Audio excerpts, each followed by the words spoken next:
hype, hype, hype, hype, hype, hype, double hype, triple hype.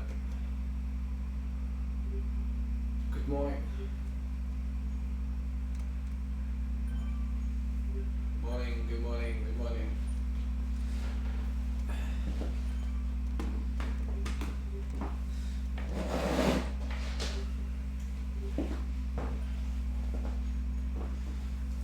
Good morning. 3 amigos are in the chat.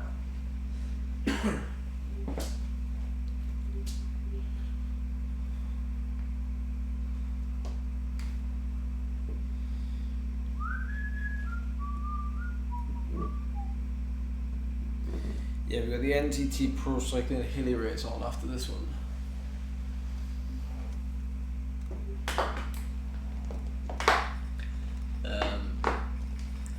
But to be honest, weekends always seem to have the best races. I've only just realised this, but I quite fancy having good weekends of racing as part of my training, as part of my life now.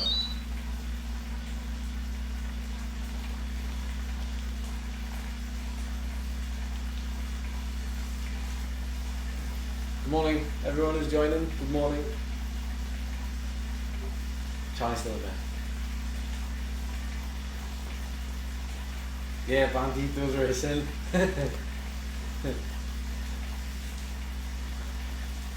So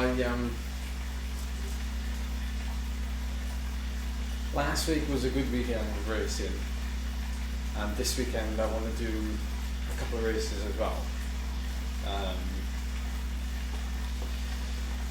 And I think that's what I'm going to do, at least for the foreseeable future,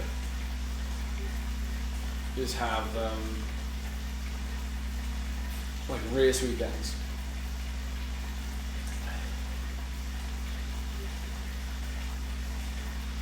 Morning, Gavin. It's a bit early, this. Racing does get you fit, guys. Racing is training and training is racing. That is very true. There's a quote there. Straight away. We're only a couple of minutes into the stream.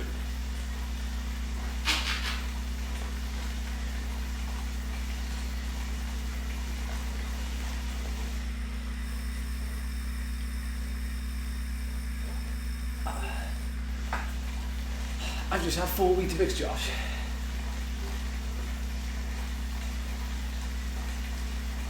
I'm doing a flat race in preparation for a hilly race.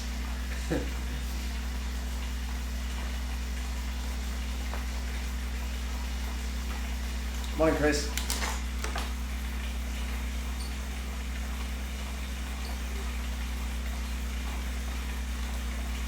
Yeah, anyone catch the race last night? It was a good race around Innsbruck. Well done, boys. Very well done. Great riding. Great riding. Nice to see Cam bounce back from the other day as well, because his average power was pretty high for the 48-minute race he did last night. 4.7 watts per kilo. I'm sure you'll be happy with that.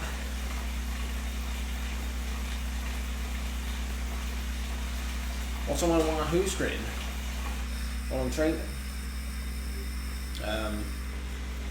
Power 5 seconds, speed, power zone, kilojoules, average speed, meters climbed, distance, and then ride time. That's what I've got on.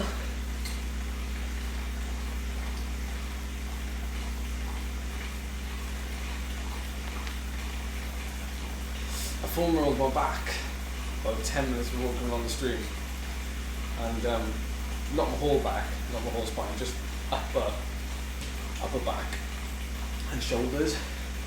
Tell you what, the amount of crunching that was going on, I've been so stiff on my upper back the last few days. It really feels like I've just opened out everything.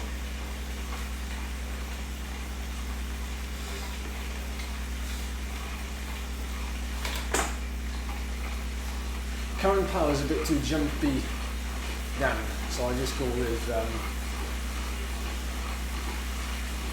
next best thing.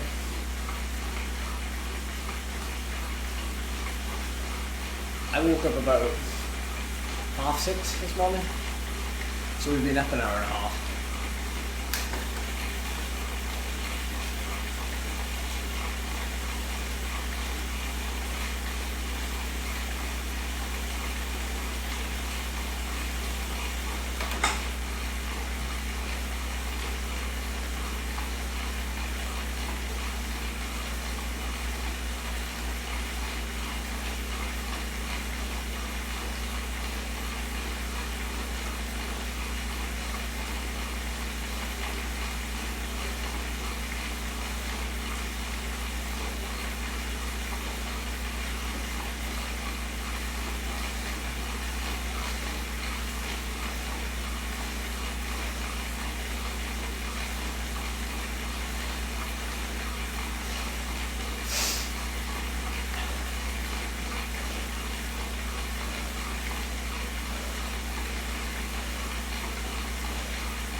Full Weetabix. That was my breakfast this morning. That's it. We're all out of bread.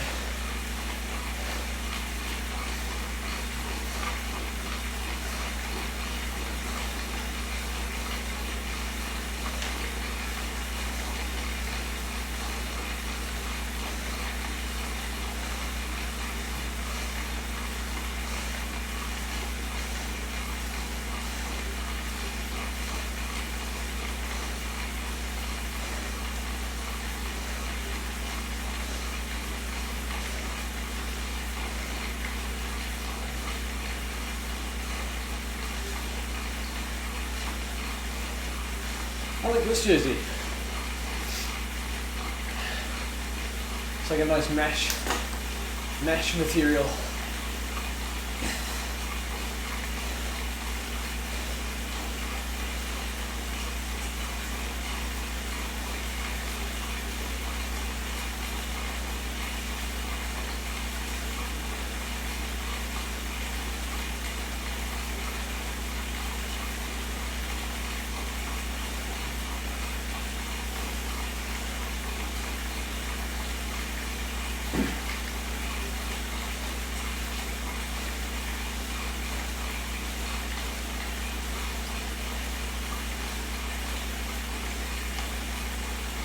I seem to find on this course,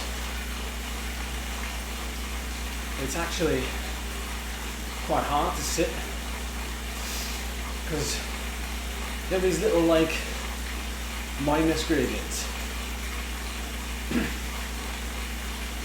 that are enough to just sort of catch you out.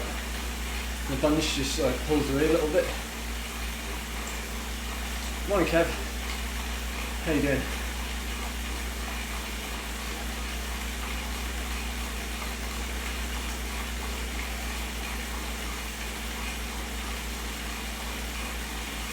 Well, we'll soon see if we've sorted the dropouts, Rob. Today is a bit of a test day to see if we have, because I want to race some quite fun races this weekend. I'm doing a race after this one with the NTT pros, and it looks like an absolute stacked field of NTT pros. So I still haven't done enough sweet spot riding that I'd like to. I'm using this as an opportunity now to incorporate bits of training that I haven't done in a long time, like we're talking 3 months or so. And one of those things I picked up on is a prolonged amount of time, say anything over 20 minutes, spent at sweet spot in one go. I know a lot of these races tend to have an intensity factor near sweet spot, but it's not quite the same as riding actual blocks.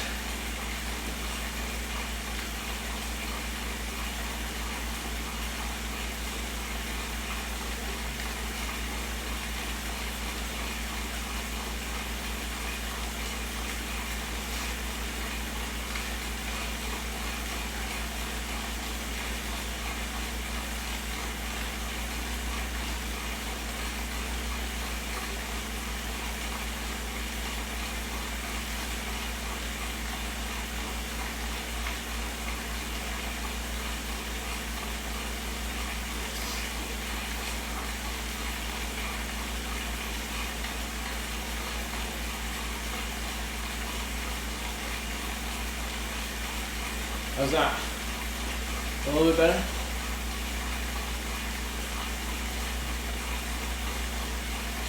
Just let me know.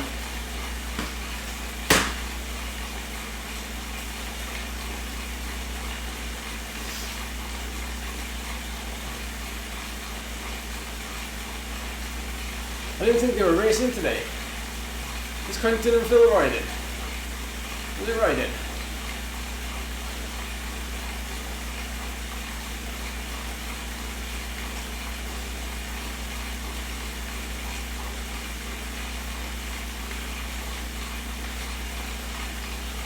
Tomorrow. There's one tomorrow that goes up the Innsbruck KOM 4 times, I think.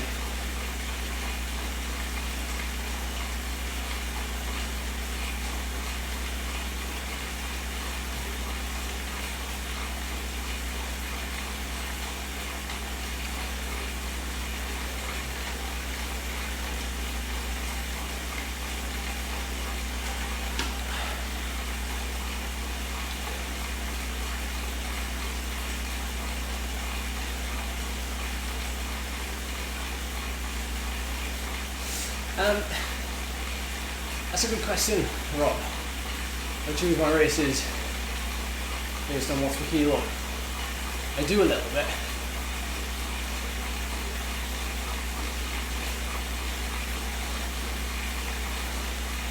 Not entirely, but initially I do, because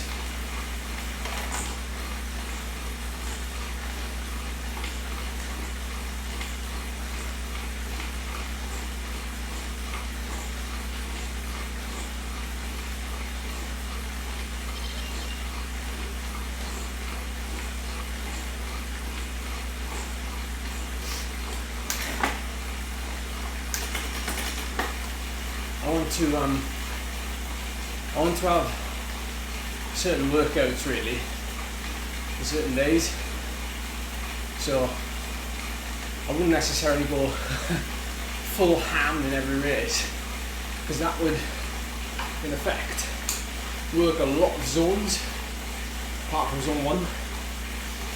So ideally I'd rather have a race that targets certain zone, so I'd know that, you know, this race next that goes up the Innsbruck KOM is likely going to be 15 to 20 minutes of, you know, threshold type effort. Tomorrow, 4 times or 3 times up the KOM, that's going to be like anywhere between 45 minutes and an hour of accumulated time at kind of sweet spot threshold, you know, that sort of area. So you can kind of figure out what effort it's going to take you to do that race. Not necessarily win the race, just to ride the race, and then see how can I get that to fit in with the rest of the week. Funny enough, more and more, I mean, bless you all, I've had lots of emails the last few weeks for coaching, and a lot of you are asking to actually incorporate Zwift races into your training plan.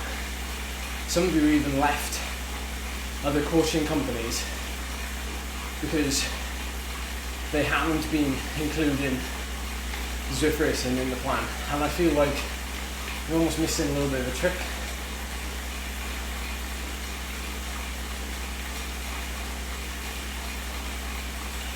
Yeah, this is one too.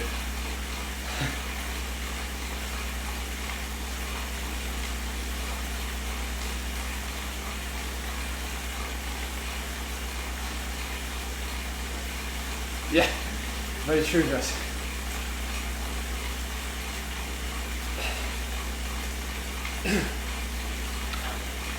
If anything as well, somebody will know, I want to try and better my weakness. And my weakness is often maximal power over a short space of time. And races like this, which are like 45 minutes to an hour, is just steady, 4 watts per kilo with a big sprint at the end or hard finish. And that's what I need more of. Which race is it on the volcano? What time is that?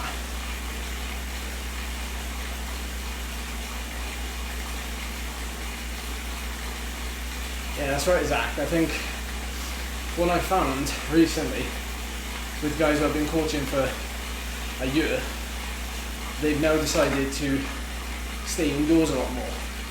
And by staying indoors a lot more, they need motivation to not only do the sessions, but also Zwift provides that racing itch, scratch.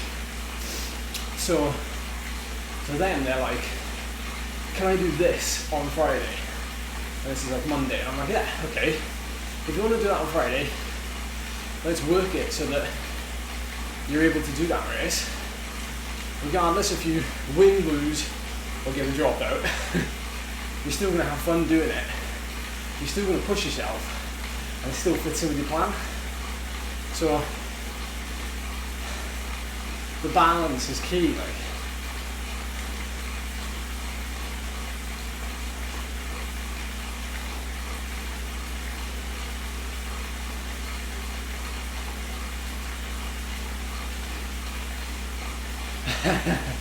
The word climb.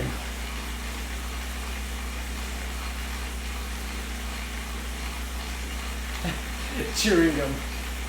Love it.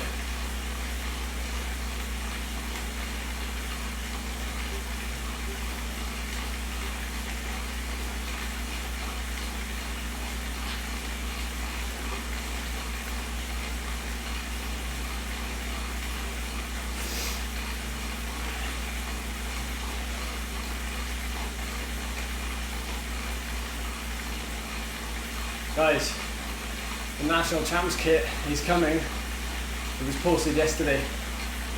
It's on its way. Can't wait to wear it on the stream.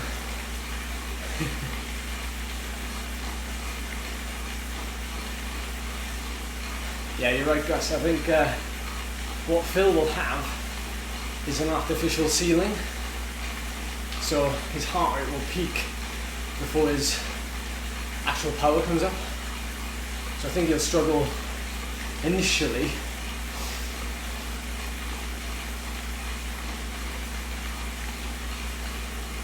Yeah, true, Dan. I hope it is as well. If not, like I said, I'll just have to rock it out on a cafe ride. I'm not sure you heard what I said the other day, but we've got a skin suit coming, and the guys over at Bynea Climbers have been very, very good, and they also made a jersey which is just black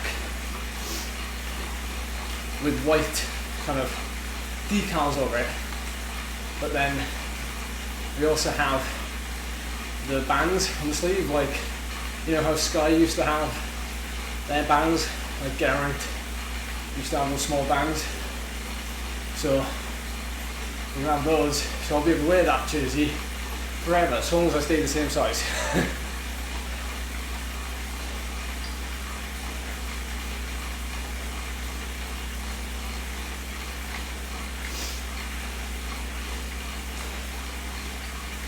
yeah, the Cyclist thing.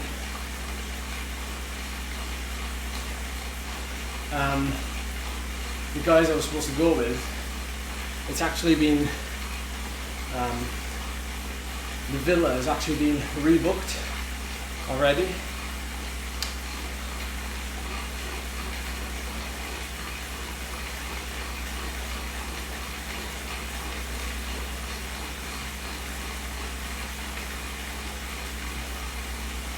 It's been rebooked for like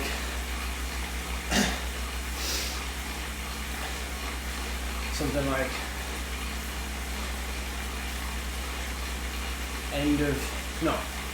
first week of September, something like that.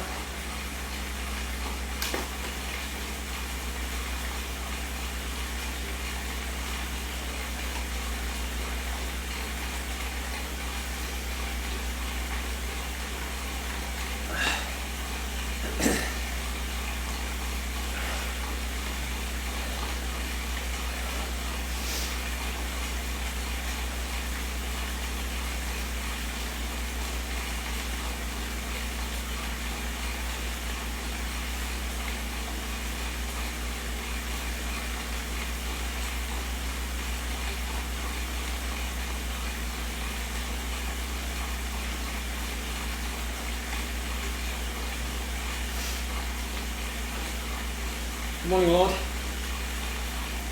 Funny enough, a rider that I coach, well, it's actually one of the only female riders I coach. She's just getting into Zwift. She's doing a time trial tomorrow morning on Zwift, and I thought I'll be the perfect race just for her to start with, so she doesn't actually have the fear of a bunch. She's got like a 3.5, wait a minute. Yeah, 3.5 to 4 kilo FTP. So, yeah, you're right, Gus. They're a little bit weird, but that's what she does in the real world, really. So.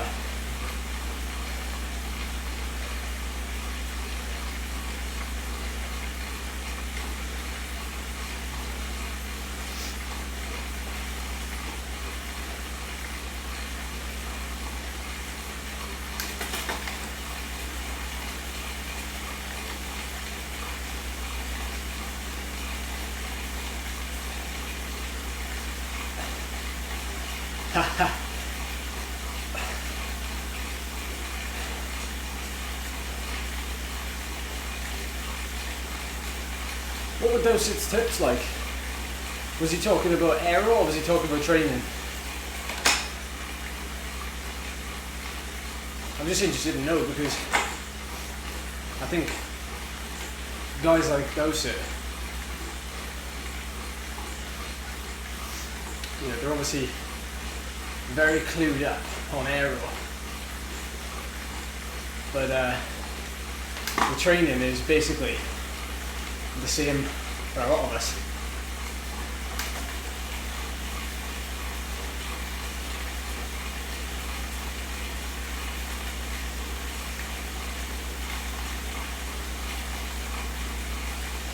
Going through the set of Star Wars, which episode? I actually saw a couple of his videos, Niels. I have to switch him off. I have to switch him off.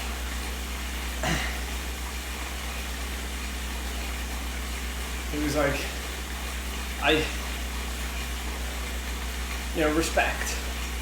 respect, you know, if he knows what he's talking about and everything, respect. But I have a bit of a dislike to people that, don't get me wrong, if they have an issue with somebody, that's fine, you know, everybody's entitled to their opinion. But also, I think, you know, I think it's it's a case of, yes, possibly offensive, and it's more, but for me, even if he speaks the truth, I just think it's a bit cringy, it's a bit too much, and I can't watch it, because I'm just like, you know what I mean?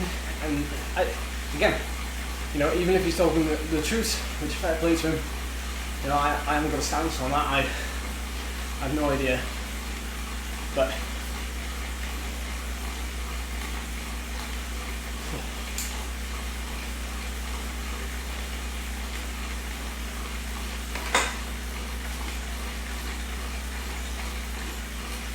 I've seen Campanat's YouTube, yeah. It's good. It's good. And it shows there's no excuse, you know, for anybody to put that kind of information out there. And also with Campanat, he's got that background, you know.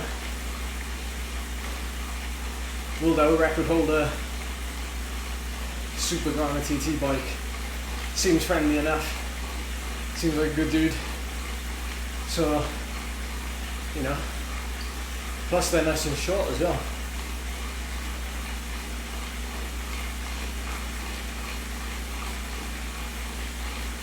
How many?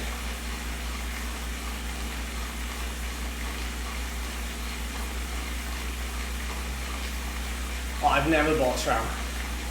I've never even used SRAM.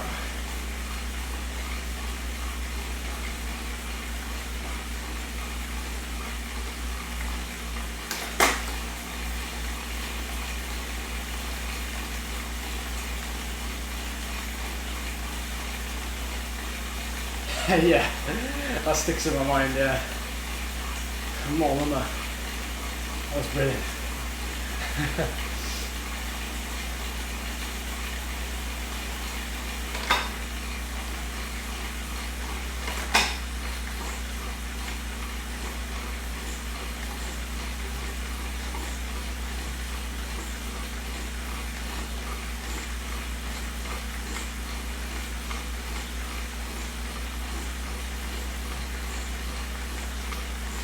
Yeah, I saw a bit of it, Keith. It was great. Natural, raw information. Oh, group's getting late.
Tell you what, this group is pressing on.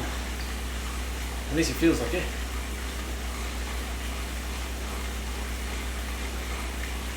What are we doing? 4.5. My average so far is 4.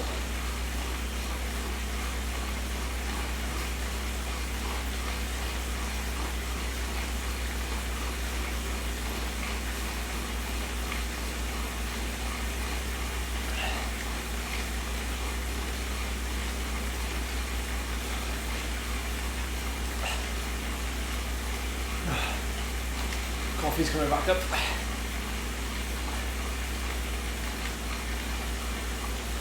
I was going to say, yeah, the resting pace is a lot higher. I mean, to be fair, there's not much of a difference between, you know, when you look at that now, 4 watts per kilo, or 4.1 now, then the difference between that and like a spring-loaded race we did, the difference is actually like half a watt per kilo. I know it's flat, but I am in the grey.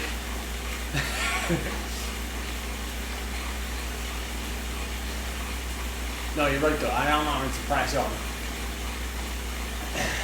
But it is the nature of the course a bit as well.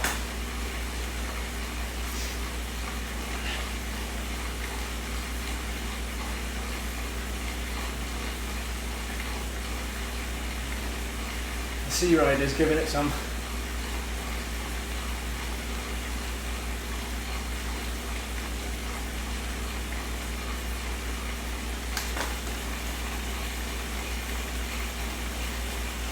Yeah, I don't know what I'll. I saw that Granlund, for those of you who don't, Granlund won that race, as well as many other races. But his 20-minute power was like 5.8. So I was wondering, like, how did he have such a high 20-minute? Unless I read it wrong. He actually had one of the highest. Morning Ian, thanks for joining in, even if it's just for a comment. Not so bad today, hope you're well too. Had a pretty bad night's sleep actually.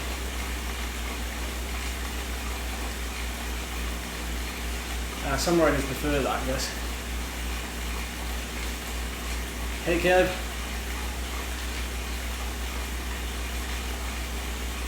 Yeah, I didn't sleep that well last night. It actually rained and the air must have changed. And I hate sleeping when it's hot, especially when it comes on quick.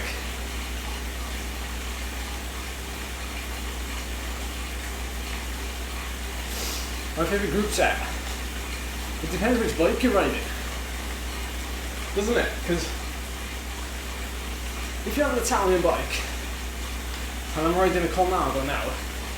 Right, Henry? If you're riding an Italian bike, really you should be riding an Italian group set. I'm being pedantic, but personally, I like Shimano. I do like Shimano. As kind of common as it is, I like it. Why'd you get DQ'd? Surely you would have won it.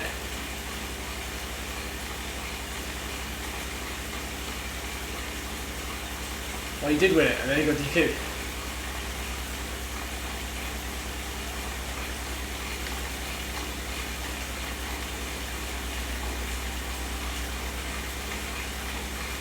Oh, nice. A cat.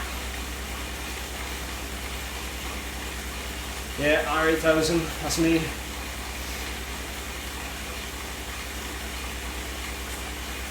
Oh, thank you, Ian. Make sure you rest there too.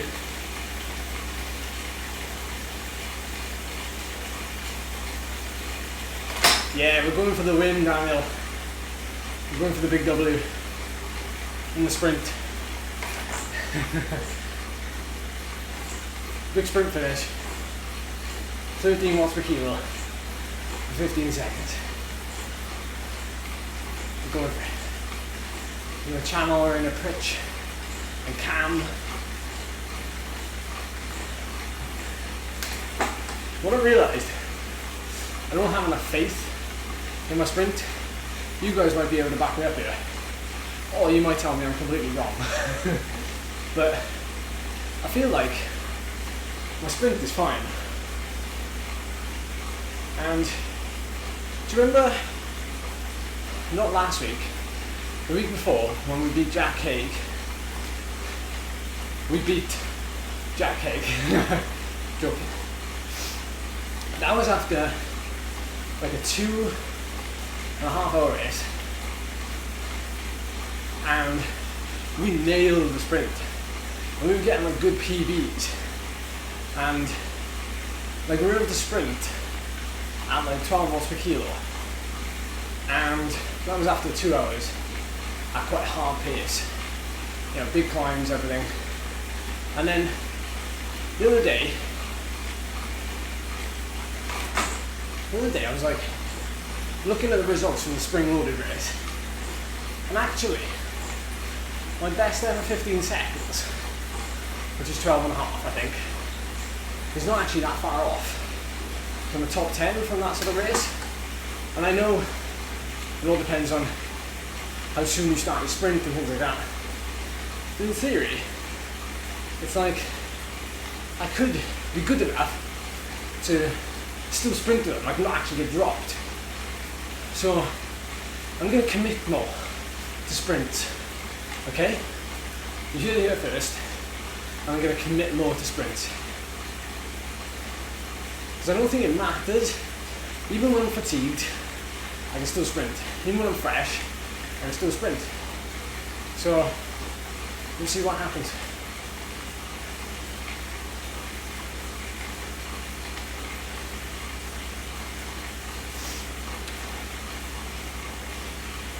Ah yes, Freddy. Good old Freddy. Yes, and that's a good rule. Always commit to the line. Don't start freewheeling like 60 meters before it.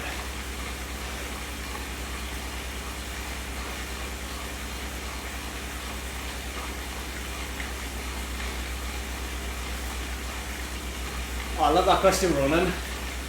I've actually been thinking of getting one, but what puts me off is the subscription. The Aura ring looks good as well, but I don't know, I wouldn't wear. The problem I have with things like that, I wear those, is eventually they will wear out.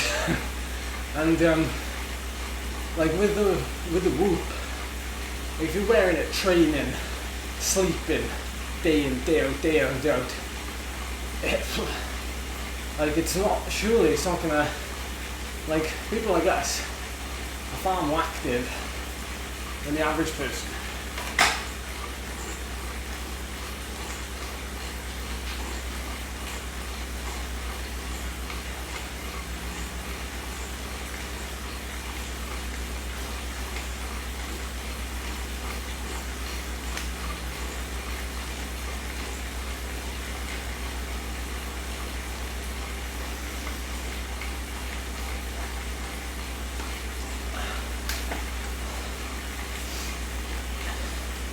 So I don't know whether that answers your question.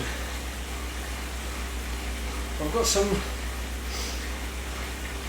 two of the riders I coach have the Whoop, and they rate it. Syncs automatically with training peaks and whatnot. But I've tried heart rate variability and all that sort of stuff, and as much as I recommend it for most people, because it almost replaces your brain in a way, not completely, that's probably a bad comparison, but you almost think like, oh, I had a bad score, I'm not going to train today, and then you almost start thinking then, well, like after 2 or 3 days of bad scores, when is it time to train? And then you start training. So a lot of people will probably ignore it, and at the end of the day not even use the data. So I think until we get more educated on it, it might be a waste of time.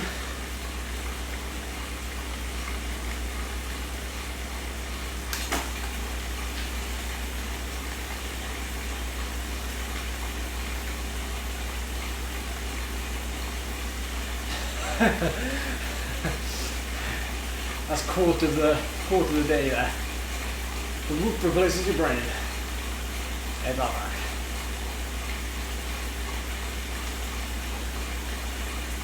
Yeah, that's right, Dan. Because I know some World Tour teams use heart rate variability, but they have like, well, you'd expect world-class doctors, sports psychologists, sport physiologists to look at all that stuff. So kind of they can kind of use it, but I don't really know. You can educate us on, is your sleep good or bad, which I think is good, because you end up being like, it ends up being a grey zone, doesn't it? Like, you never know whether or not you've had like a good night's sleep or not, because you've been asleep. But usually, like, when you assess yourself in the morning, you're like, I didn't sleep at all. And that's generally good enough. You know yourself better than anybody. So a bit of tech that tells you if you've got a poor night's sleep. You're like, well, I know that, I slept for 4 hours. Do you know what I mean? I don't know. Maybe I'm skeptical.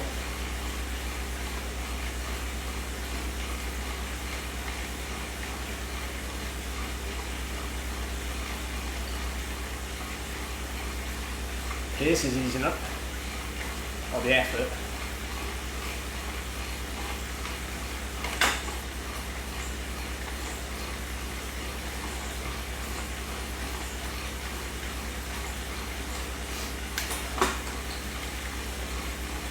"36-man group here, guys. So, what do you reckon? What place? Let's do what Pritch does. Name the power, the maximal power, and then name the finishing position. And bearing in mind, we've got no power-ups in this race.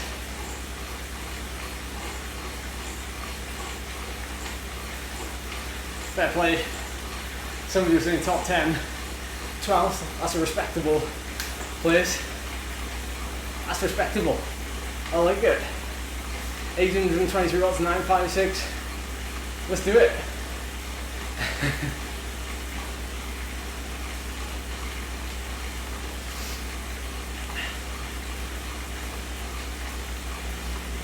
Oh, cheers, Henry. Somebody has to say first. Okay. B's and C's, of course. Ooh. 999. Let's see.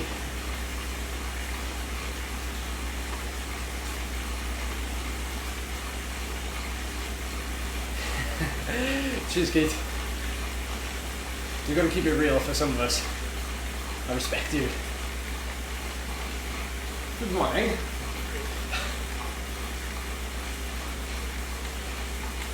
Yeah, we definitely have a Cameron sprint with us now. Love these over 1,000 watt sprints.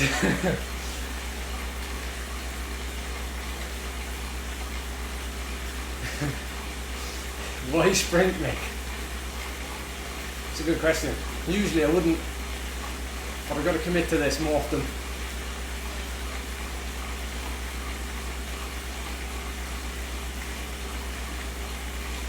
Oh, 1,001.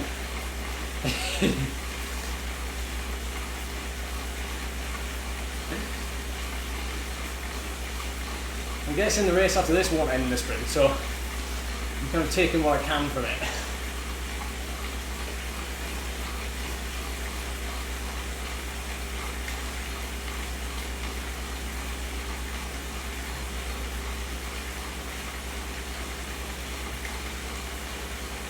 I'm liking these 900 numbers, 1,000 numbers.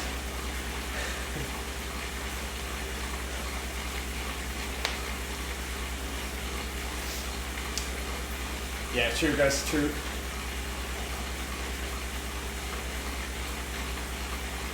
Yeah, we'll try for a top 10 then next one. Be nice if we can get 2 top 10s. in a flat race, and then in a hilly race.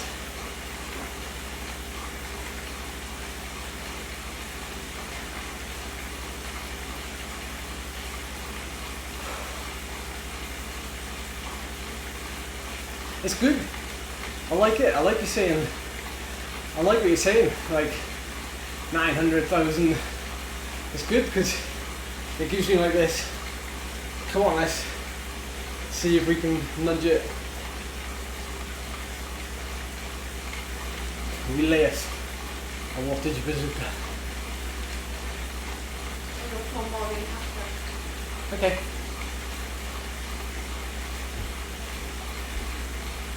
Yes, Josh, we're going for the sprint. A little bunch kick.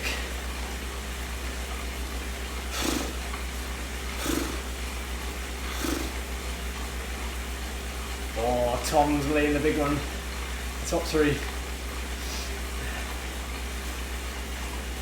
It's definitely getting easier. As in, we've got more grey. Chest out.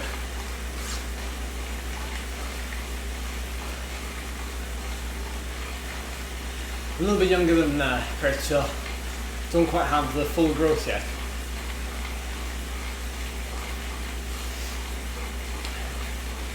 Okay, we're going to be tentative now. 3.8.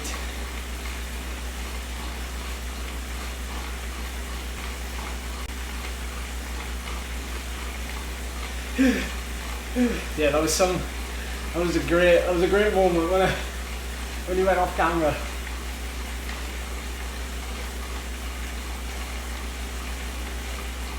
Yeah, I'll move up now. Okay, Niels. They feed you something different on the continent.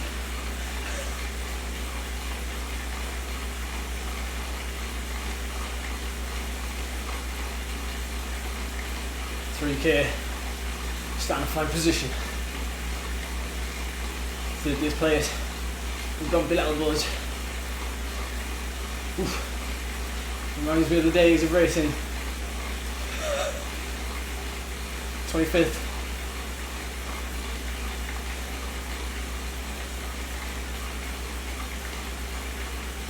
$600 sprint. Get out there. It's going to take me like 45 seconds. Almost a minute. Minute sprint. Being daft. Someone's got combed. Uh oh.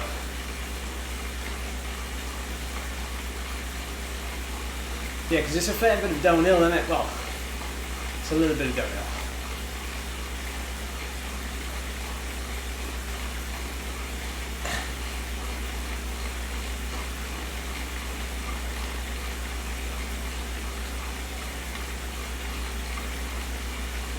Our weight to the minute is like 59-ish. I haven't weighed since 3 weeks ago, but I'm going off of my experience of looking at myself and going, yeah, my shorts are baggy, my stomach is flat, so morning Ian, joining just in time.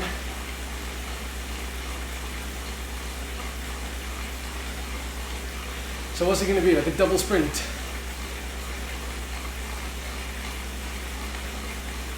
Like a 6-second sprint surge and then a full-on sprint.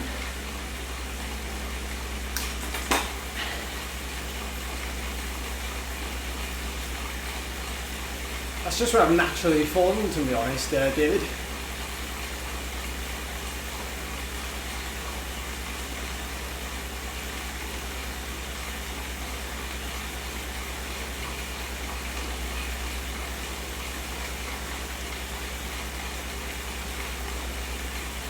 I'm not seeing it yet, but guessing it speaks quite a lot.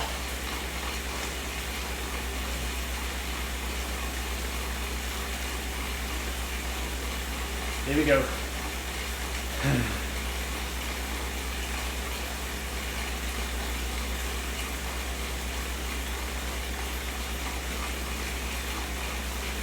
177. So about 6 foot nearly.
Yeah, we're fully committed there.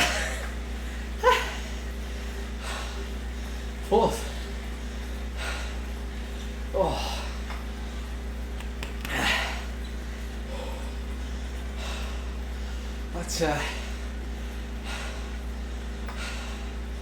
That's rough.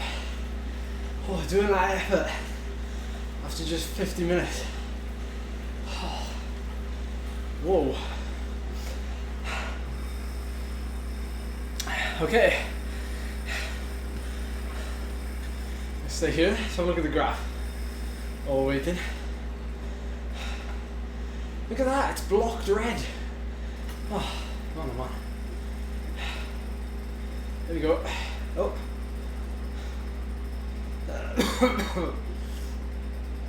Oh. Hang on. Not new bests.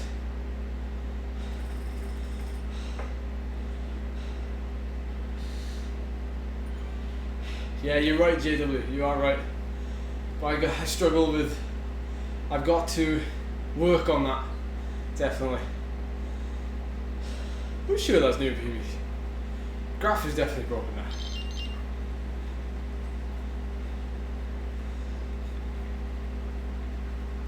Turned into a fairly big effort at the end. Whoa. Whoa, no. Not going yet. Yeah.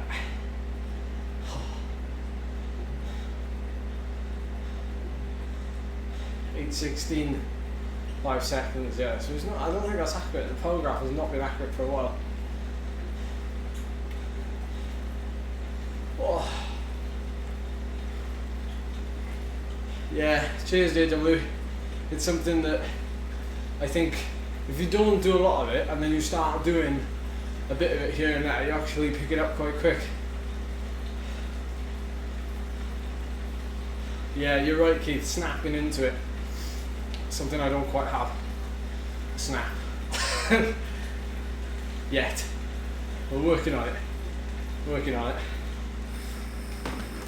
Right. Quick toilet break. Quick toilet break. BRB. Occupy yourselves.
Now then, here's a question for you boffins out there.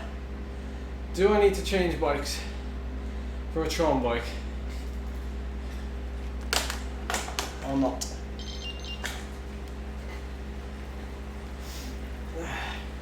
We're going up to the big KOM, so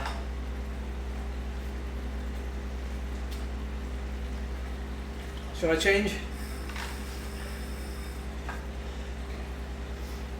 Tron. Stay with Tron. Stay with Tron, is it? Stay with Tron.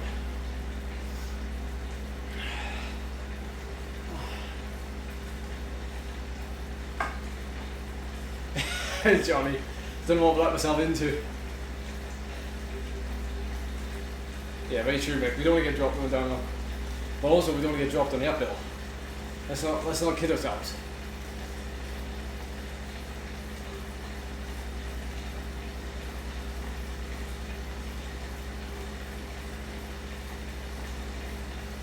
You're full of gas. Oh, cheers, cheers, Phil. We're gonna go with it.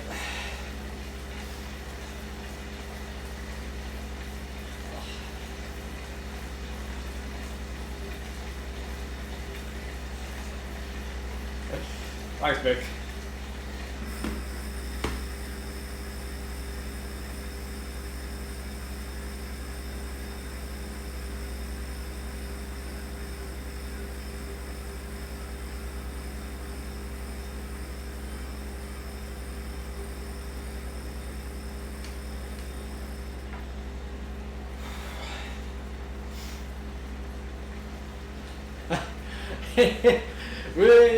Ian's got another big TV. Nice one, Ian.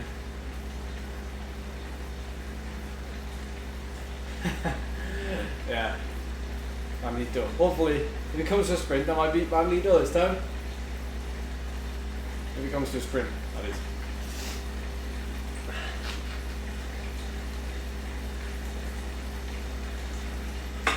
Nah, we'll keep the Tron. We'll keep the Tron. Let's not mess around. Cheers, Danny. I don't know who's more nervous, like me or the actual pros. Come on, Matt. Just move your leg off the bed slightly and then let yourself fall. That's how you get out of bed every morning. Oh.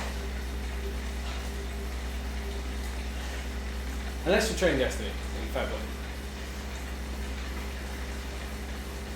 Oh, I'm really nervous.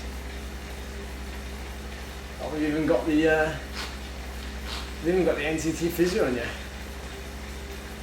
No idea what to expect of this now. No idea what to expect. Here we go.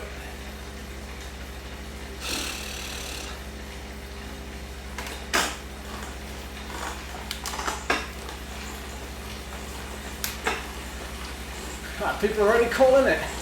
Top 10.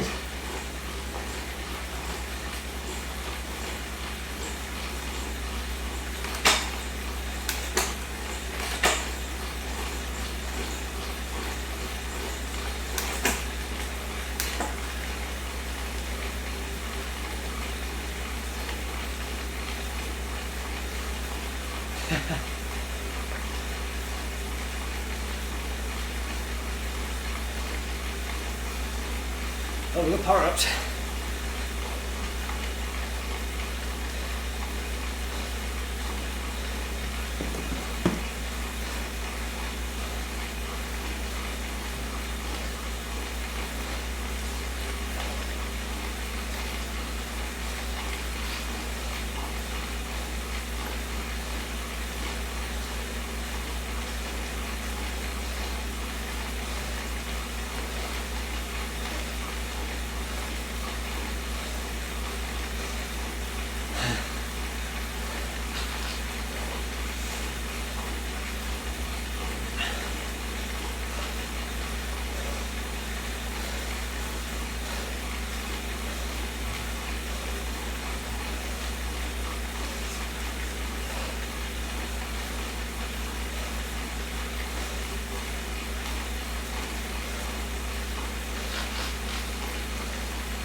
This is going to be hard. This is going to be hard. Cheers, Ian.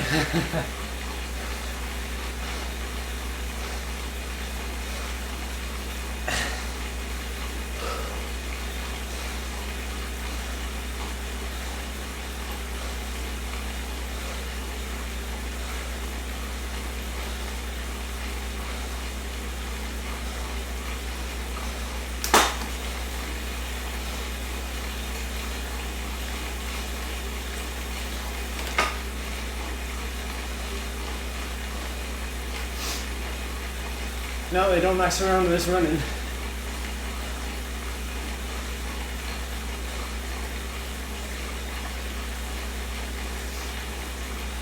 It's just going to be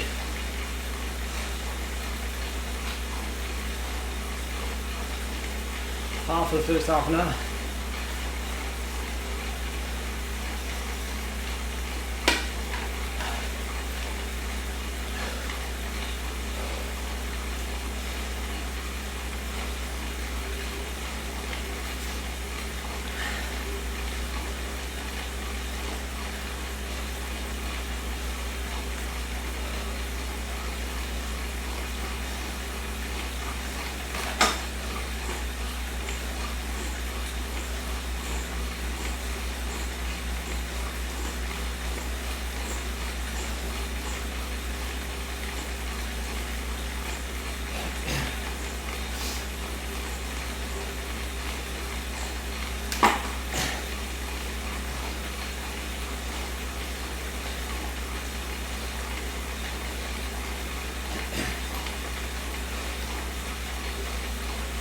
We started the climb now.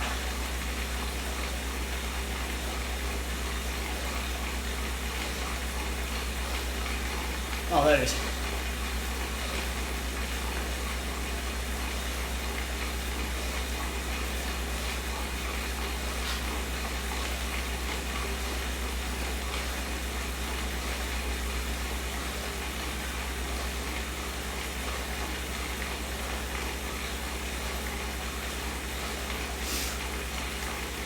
Bizarre, do I?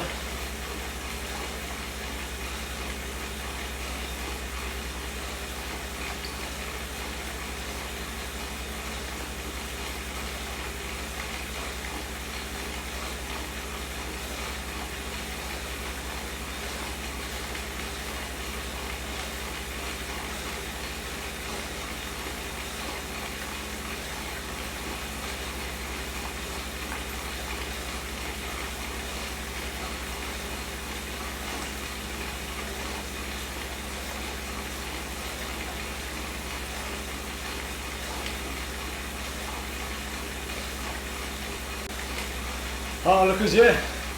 Kickr.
Cheers, Freddie.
Thanks for watching, everyone.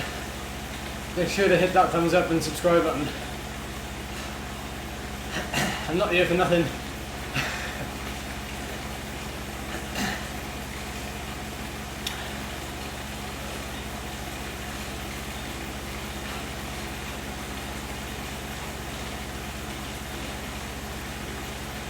What was our time up that hill? I can't see it.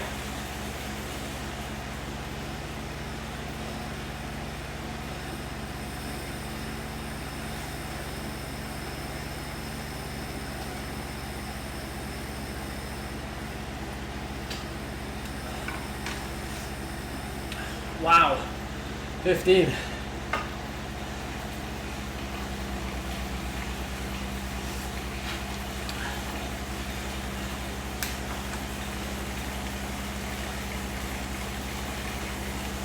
think it's going to be hard up the legs now, but it's going to be real hard.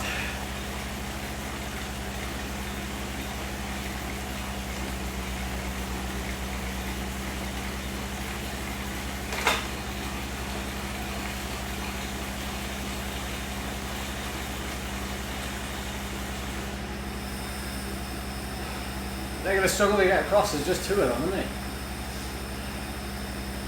They're better off waiting for that group behind.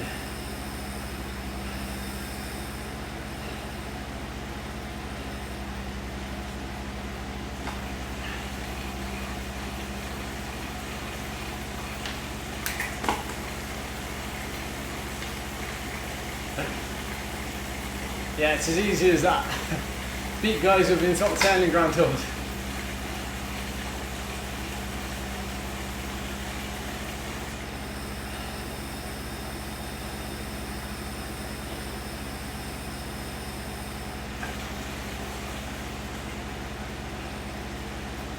You've got an aero though, that's good. I'm going to save it and save it and save it.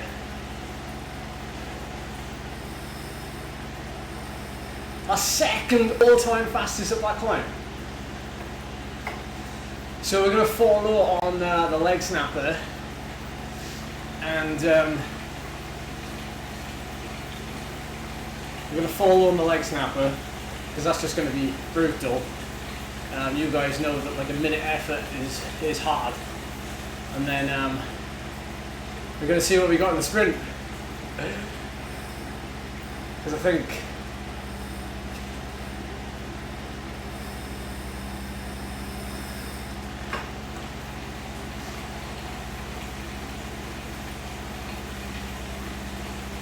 I've been really good in my recovery down there, so hopefully we're okay.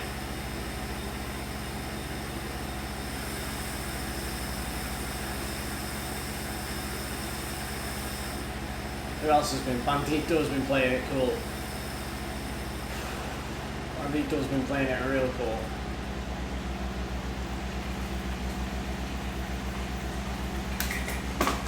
So this is going to be a spicy finish. Real spicy. If you enjoy bike racing, you're going to enjoy this finish.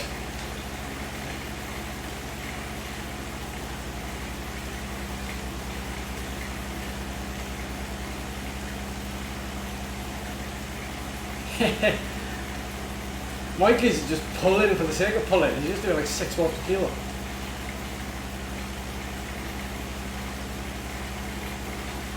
This is going to be super quick now. Last 7k.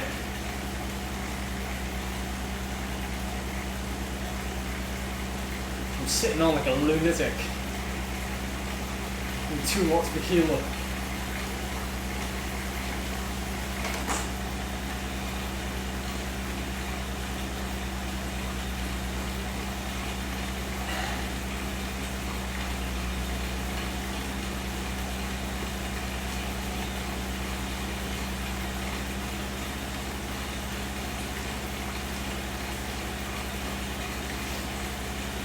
Mikey's pulling again.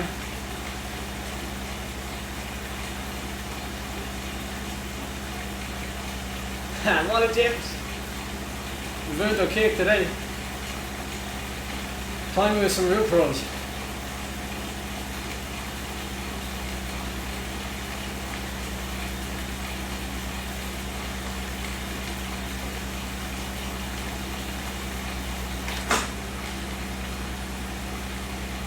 should we do an analysis vid? There's not much to say.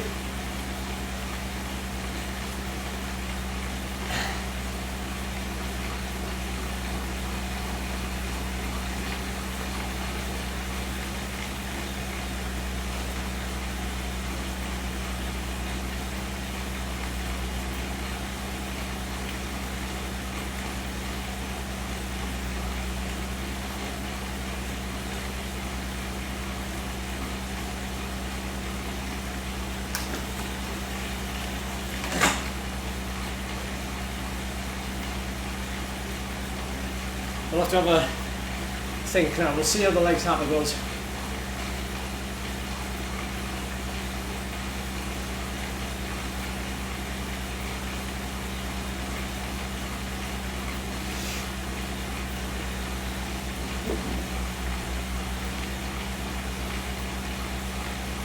Yeah, this is going to be hell. Thumbs up for it.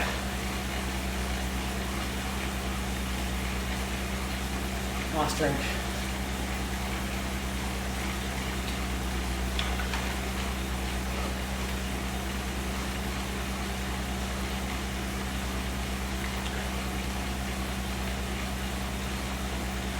Thank you, Johnny.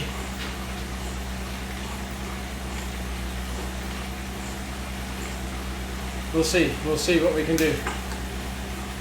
We'll see. This is unknown now, this is totally unknown. We've got an aero. We have no idea what others have got. So this is what it could come down to. Here we go. Let's go for it. Let's believe.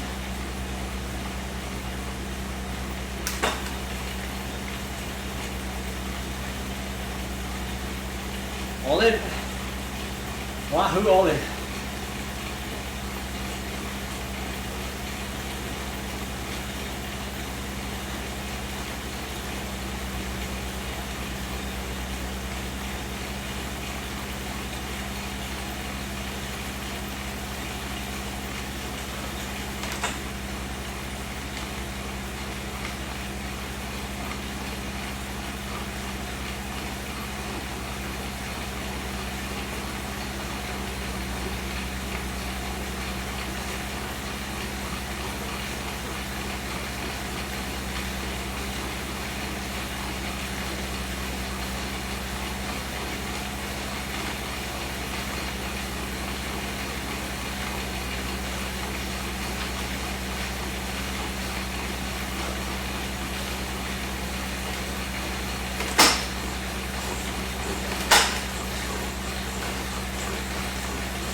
Should we go long?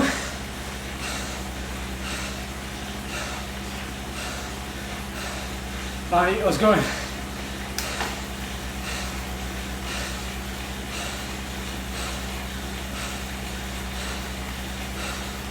Here we go. Let's save it.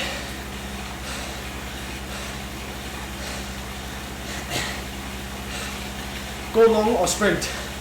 Go long or sprint.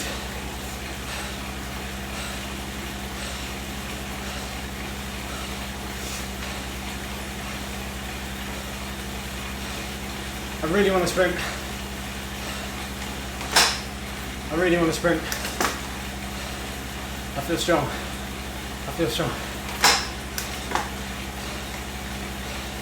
Long. You're all saying long now.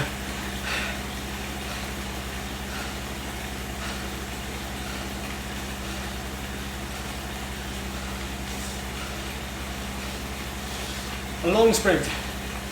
We've got the aero, so that means sprint, guys, as far as I'm concerned.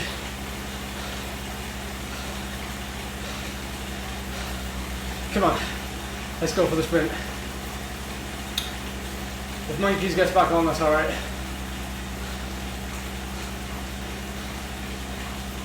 But it's super easy now. It's super easy.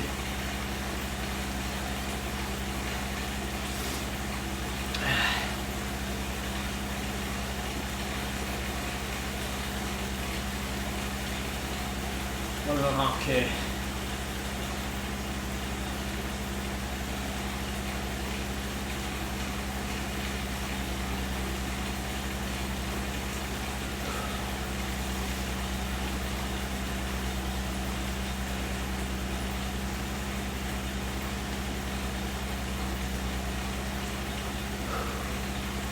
Sprint it is, guys. Sprint it is.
It's like we had that arrow.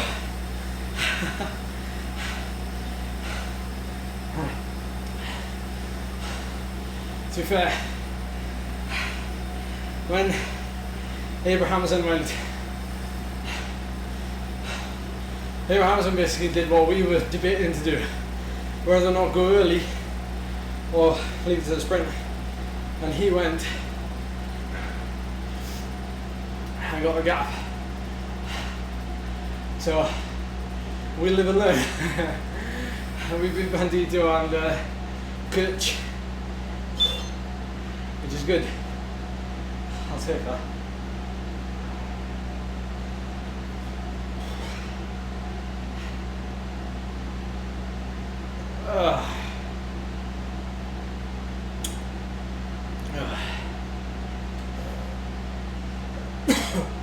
Wow.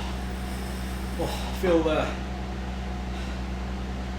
quite lightheaded actually, because that's two big efforts, two big sprint efforts. Look at that, all that red. The leg snapper went really well actually, you can see it there. I was in the saddle for most of it, and then got out the saddle at the end. So I managed to stay in that front group. So look at the graph.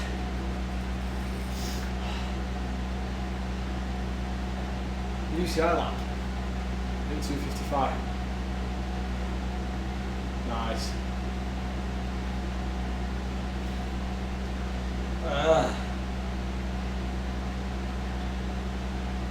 Look at that. I was only 4 watts off for the best 5 seconds. Not far from the best minute. And that was a pretty solid 20-minute effort, like 3:52.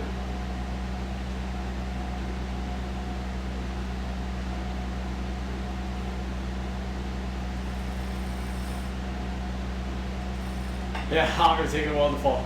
I don't blame it. I don't blame it. That shows you when I go really hard, doesn't it? Oh. Look at that. That's a solid effort. I reckon that's half an hour. Half an hour ramped. Big 1 minute effort and then a big sprint. That's almost like a, if that was 5 minutes long, it'd almost be like, yeah, that's right. Oh, nice. Nice. So, that's it. With some good company in those races. Yeah, it does look like a 4DP test, that's what I was going to say.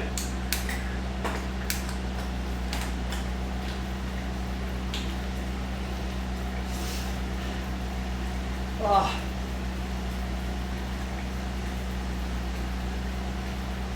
Yeah, I'm fatigued enough for tomorrow's race now, yeah. Whew.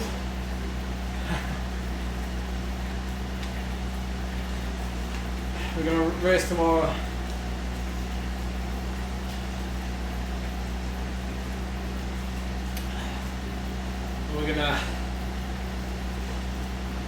I just had a ride on from the NTT physio.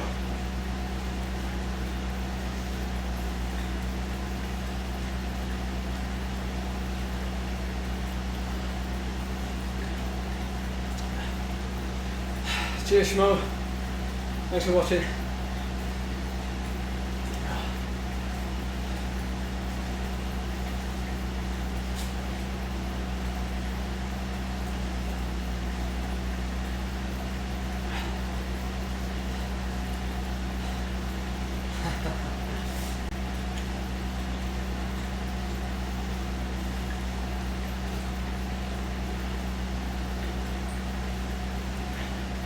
I'll just do a live stream from there, lot.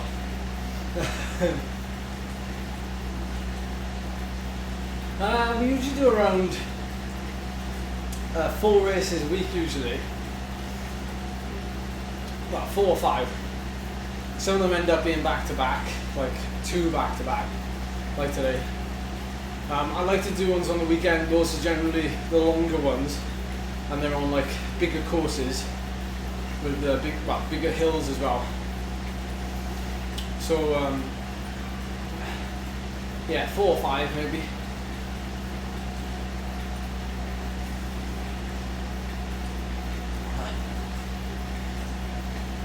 Do we have a lot of viewers?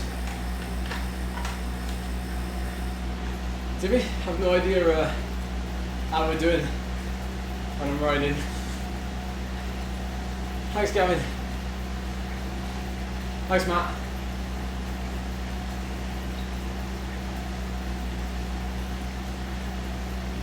Did we get 240? That's good for a morning. That's good for a morning. Usually in the evening, we get a lot.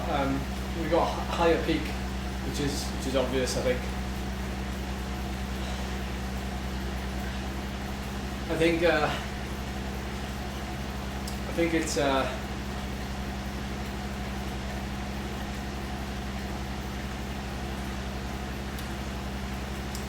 4 races a week probably not as good for someone who's kind of starting out. I'd say 1 or 2. They can still have a benefit.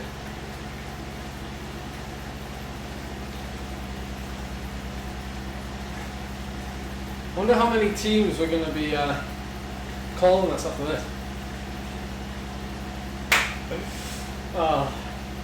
Shouldn't joke about it, really. Shouldn't joke about it.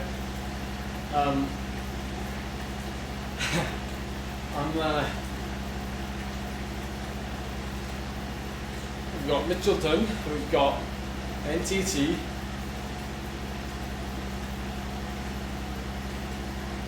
Yeah, that's the difference, kind of. I can polarize it so I can actually race the race rather than just riding it as a time trial effort.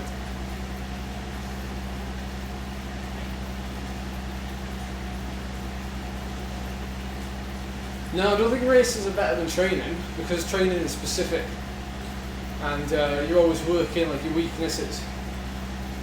But if you can find a way that you know, say a race can work on a certain weakness, say a 5-minute hill, like in Volcano. Well, it depends how fast you are, obviously, but that can serve a purpose.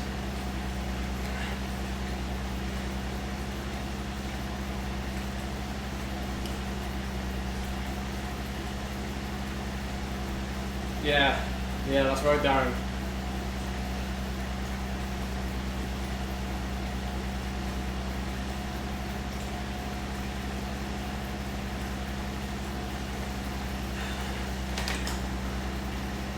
Yeah, very brutal. Very brutal.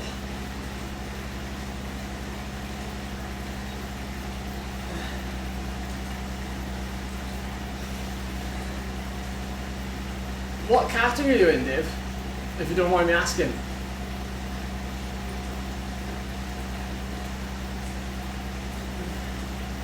Is it worth dropping down a category so that you can ride a little bit easier and still be able to do the efforts?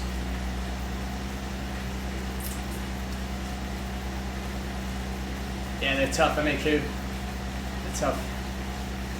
Very tough.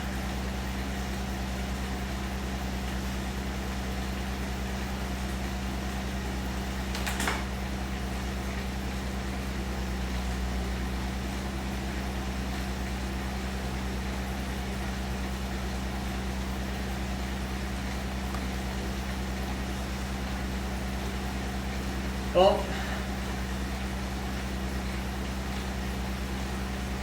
Oh, awesome, Chris.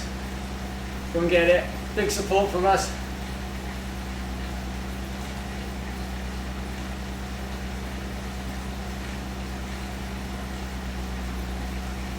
Ah, right, okay. I know, but for people that are really struggling on that borderline, you know, and they're getting older as well, and they're not necessarily going to get fitter, then it should be like a float. Do you know what I mean? They shouldn't get spat in every race, because that's just not.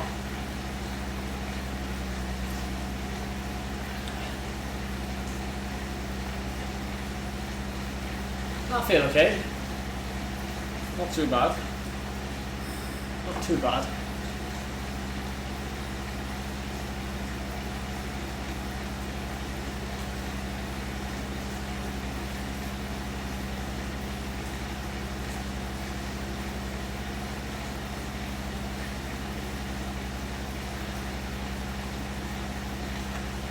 Hi bud, I see your message at the bottom. Send me an email. Send me an email what your plans are and what you're looking for in more detail. Lord, do you mind just typing out my email address? Oh yeah, all that.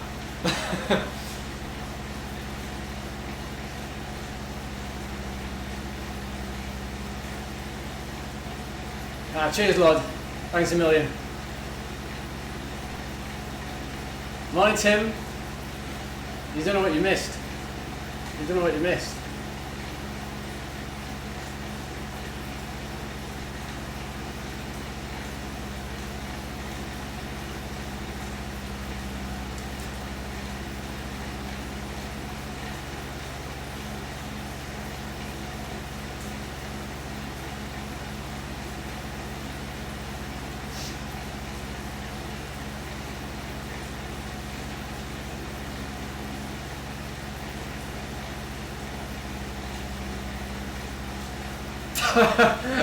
Craig Digg just goes straight in with the time at the forward.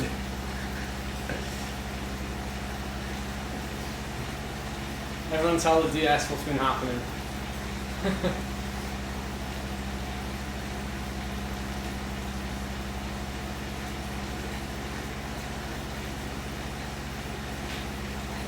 Certainly won't be doing that for a while. We won't be doing it tomorrow, that's for sure.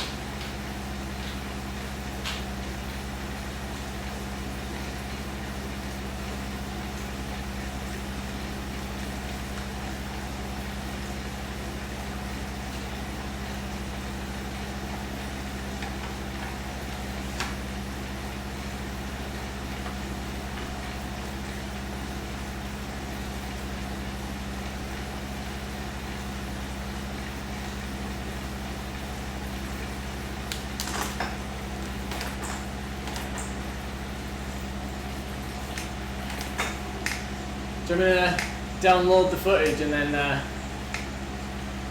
upload it as its own race? Is that what you want? Racing the NTT, guys. What shall I call it? What shall I call the race? What shall I call the video? When I chopped this live stream in half and upload it as its own video. What shall I call it?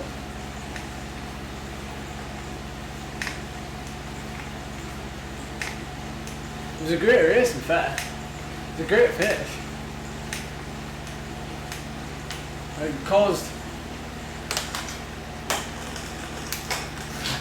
I took on the films. And won. I came third, or fourth. Again. We're gonna get some hate for that.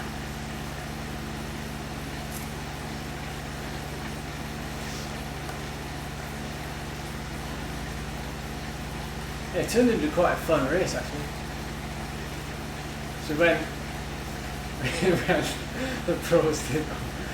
We went down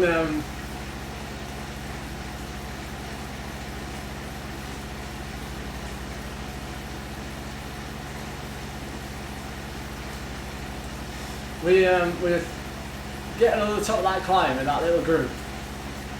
It was pretty exciting. And then having that last like leg snapper.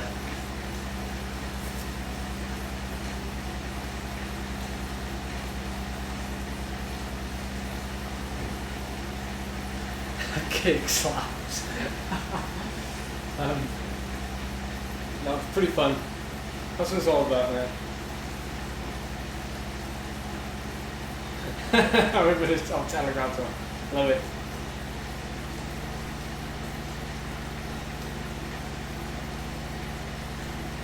Faith in the sprint. Faith in the sprint.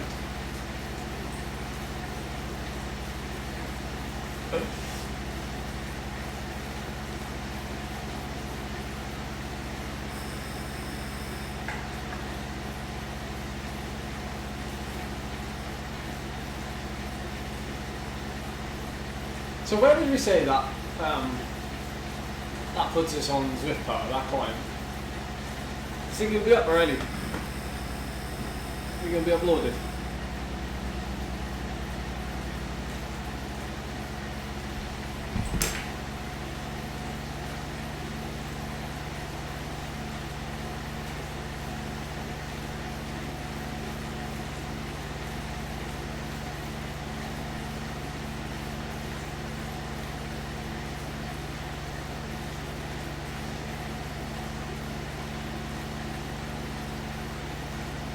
NTT Pro Cycling Heroes.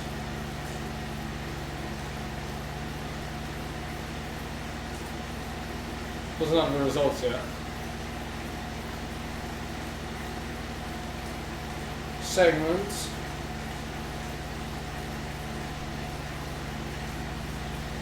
Innsbruck forward. That's pretty, yeah, but I think that goes to show like the strength and depth of that climbing group.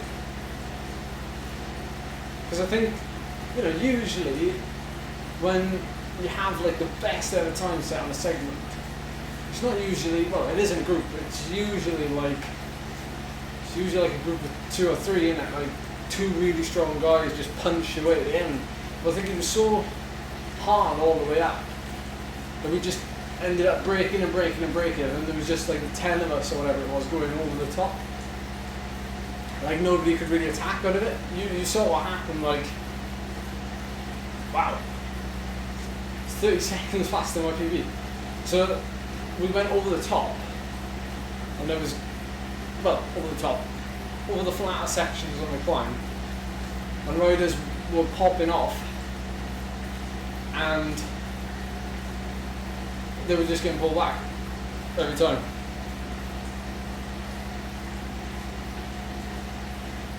So we weren't that far off Messi. He did 6.7 watts per kilo. He was on his own though, during that time. They had a 1 minute 10 second gap. Blimey. Yeah, the drafting definitely did help. I think I rode it well. But John Mull was 3rd in that race, I rode it as best as I could, as far as I'm concerned. I could see in the chat, some of you were saying, like, someone's gone or something. I could see them going. And then the group would like split as people were trying to like go across in ones. But you got to think, like, in some respects, I know it's a game and that really you should try and follow and stay in the draft. I think it depends on how you feel and how much you have. I felt like I had a lot left, like I was sitting at 170 beats a minute, and I felt like I could ride at like 180. But I was like, I'll just wait, I'll just keep riding, and I'll just let them sort of catch each other and then slow up, so I wouldn't have to kind of burn a match.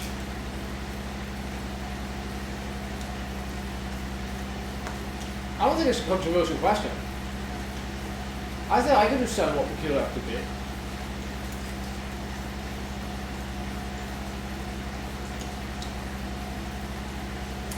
Yeah, I mean, the 20 minute converted 5%. I think, in that respect, I think a 7 watt FTP is humanly possible clean, yeah. That's something I'm aiming to do. Like whether it's, you know, this year, next year, 5 years. You know, if I reach my peak in 5 years or something, I'd like to think I could do a 7 watt per kilo FTP. Or at least a 7 watt per kilo 20 minute 5% FTP.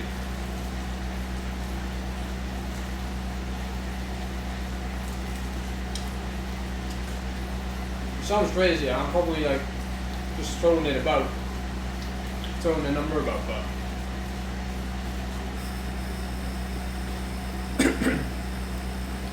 really, I'd really like to do it. I'd really like to try and do it.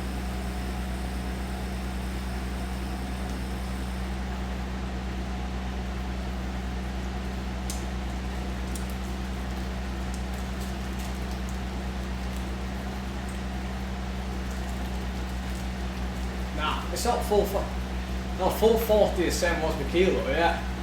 We're talking about 7 watts per kilo FTP. So,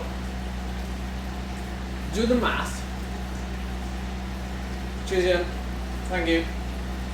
Do the math on 59 kilos, or 58 kilos, because I think I can do 58 kilos. 58 kilos, I'll call it 58 and a half. Let's go middle ground. 58 and a half to 59 kilos times 7.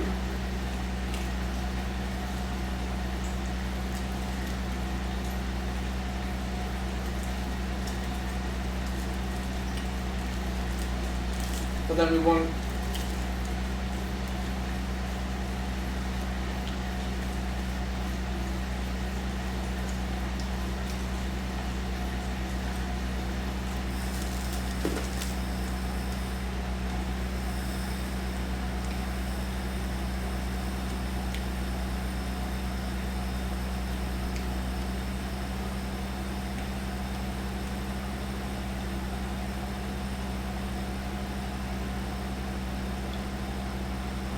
Right, so 6.8 watts per kilo FTP at 58.5 kilos is 400 watts.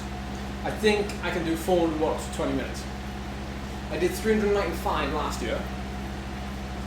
I'm going on the basis that I gain around about, it's slowed down now, but I gain around about 2 or 3 watts every year.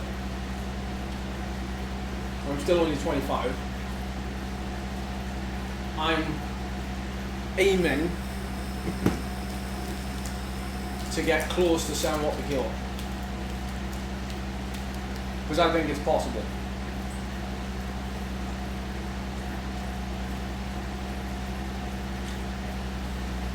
Doesn't really matter what the data says, is it? I'm not here to compare myself to other people. I'm here to better myself and set targets for myself. I'm not trying to say I got a better watt per kilo and a better FTP than Condado and Armstrong and all these people. The best you can do is the best that you can do.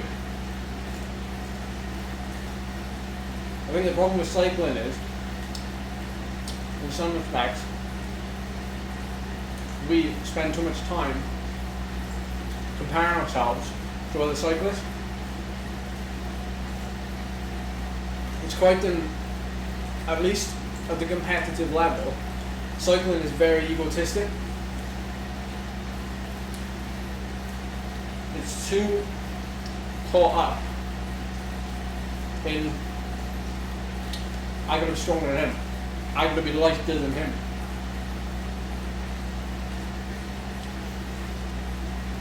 And there's not enough personal, self-centered goals, in my opinion. Because a lot of you ask these questions, and as much as I'd, like Bandito's got the 3rd best time up the Motorola, as much as, we'd like to say, oh, Bandito's a fantastic climber, he can climb with the best in the world, nimbly holds the record for the Motorola or whatever. What does it actually mean? When we compare it to other people, it actually means nothing. When you compare it to Bandito's own performances, you're like, oh wow, this guy's actually progressed so much over the years.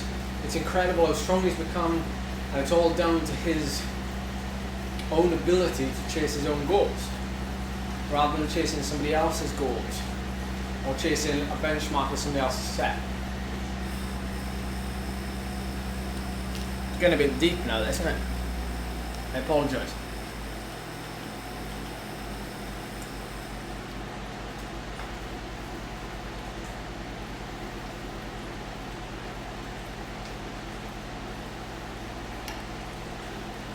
We're definitely going to have a future match test.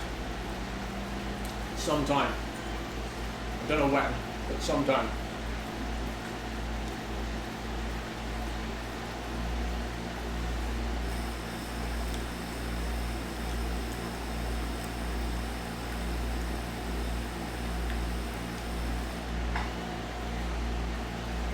If there's anything that I'd love for you to come away from watching my videos, or watching the live streams, or even like messaging me online on Instagram, if there's anything I want you to come away from it with, is that it's what you do that matters, and it's what you set for yourself and push towards that matters more than anything else.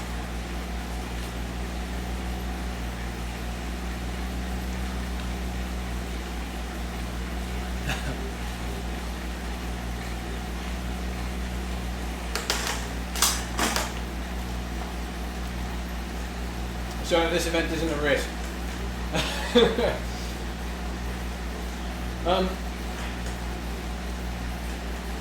My VO2 max, they're calling the WK05, which some people know is like a sister software to Training Peaks, is 88, which we talked about the other day, seems unusually high. But it might well be correct. But we've never tested it. We've never tested it. But then again, Charlie has had her VO2 max tested. And she's had like something like 55 to 60, which is about average, or slightly higher than average, or well a good average for a trained woman. And mine is estimated.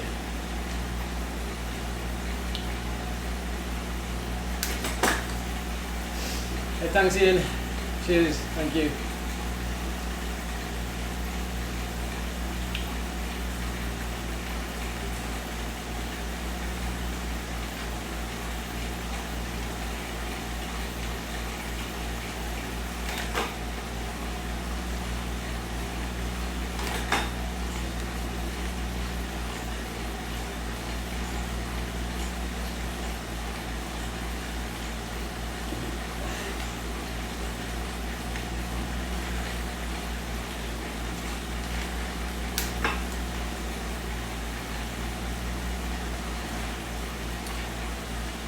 I think that's enough high intensity for one day. It's enough racing for one day, that's for sure. Was it uploaded to Strava?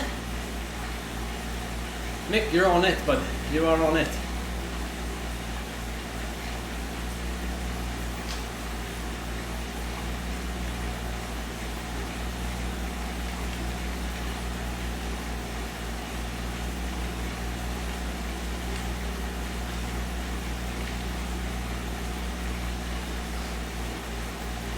Nice isn't so bad, is it? Yellow isn't so bad. Like yellow. What's on Strava then? Let's have a look on Strava.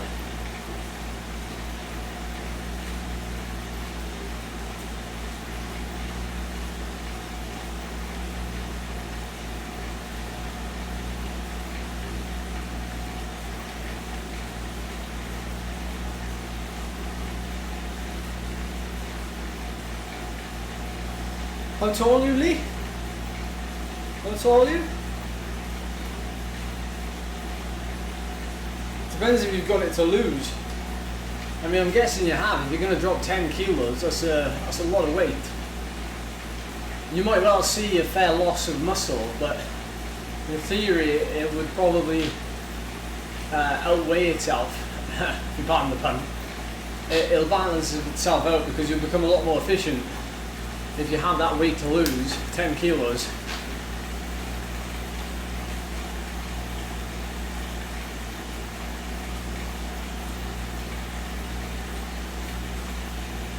What was I? Was I third? Was I third in that race? Just gone.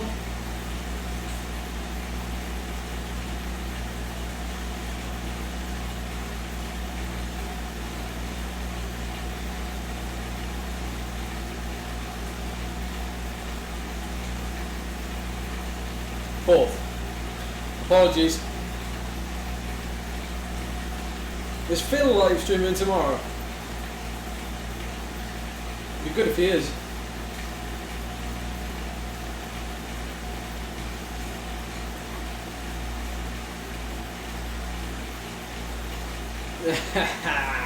Coach. Good question, Ali. Good question. Charlie has got sports massage under her belt.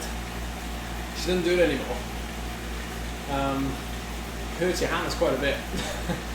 So I used to have massages from her like maybe once a week. It's not like, I don't know, I don't really feel the benefits of it. I do wear compression stuff from time to time. Like if I'm really tired, my legs feel really sore, I will wear them.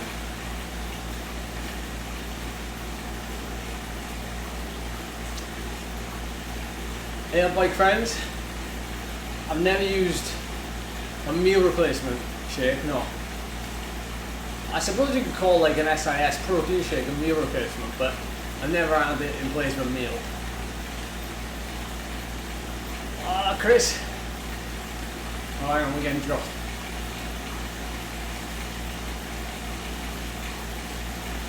Ah, Lee, yeah, you probably do.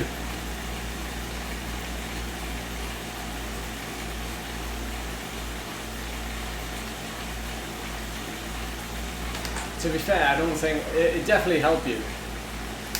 Losing 10 kilos would definitely help you. I don't think you'd lose power. I don't think you'd lose power. Look, to be fair, I wouldn't worry about losing power because the efficiency you'll gain from that. I'm not going to get dropped. I'm trying to check Strava at the same time.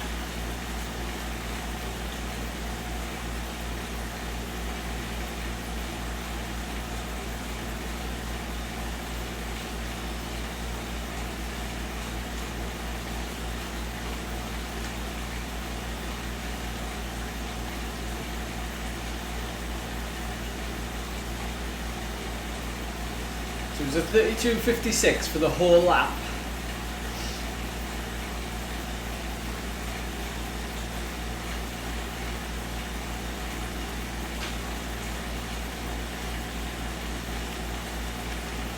Foam rollers, yes, I rate the foam roller.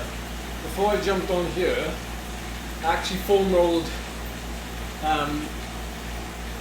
my upper back. I wouldn't necessarily recommend foam rolling your lower back because it's quite delicate, and obviously you haven't got your rib cage, so your upper back, especially your shoulder blades, is real good, especially for us. Your chest, if you can foam roll your chest, which involves like an awkward lying position, that's also really good.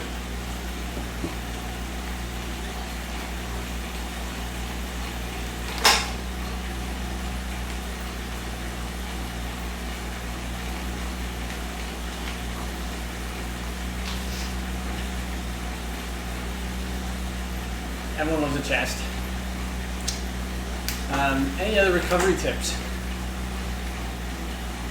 First of all, don't skimp on, well, don't skimp, I say focus on the main recovery areas, so things like your sleep, your food,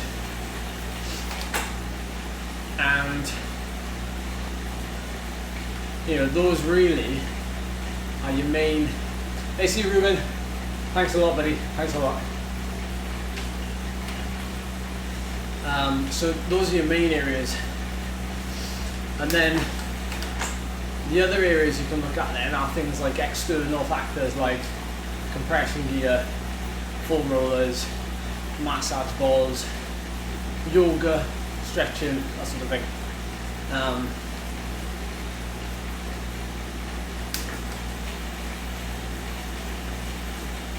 Charlie's one to ask actually, but she's on the phone in a minute. Yeah, foam rolling is painful on the legs, and that's pretty normal. That is pretty normal. Oh, morning Sam. We are on the same ride. Whereabouts are you? You're at the front? You're off the front? You're the one that's causing the speed to be so fast.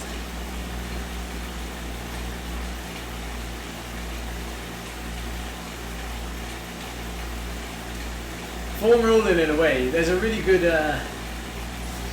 I'm going to bodge his name because I can't remember his name, but there's a guy on YouTube, he's in the fitness industry, so take up the pinch of salt, but he's super good at like looking at scientific evidence of certain things like foam rolling, protein intake, things like that. And he breaks down like the effects of foam rolling and whether or not it's beneficial, when you should do it, how much of it you should do. He also includes the papers as well. He has actually got a fairly decent education. And he talks about like foam rolling and how it's beneficial, but you can do too much of it. almost like a massage, because in a way the foam roller is breaking down the muscle. So you kind of want to be, if you're doing it pre-workout, you don't want to be doing too much of it. You basically just want to be rolling up the muscles, just trying to get that separation, allowing the blood to kind of, you imagine like the sea parting, the blood kind of rushes back in. So it's that flush that you're looking for, hence why before some races, you see a lot in Europe actually, Frenchies, Belgians, they all like to have like a quick leg rub before a race. So it's that flush effect. And then of course post ride, you go a little bit deeper then. Yeah, in the same way that you can overstretch.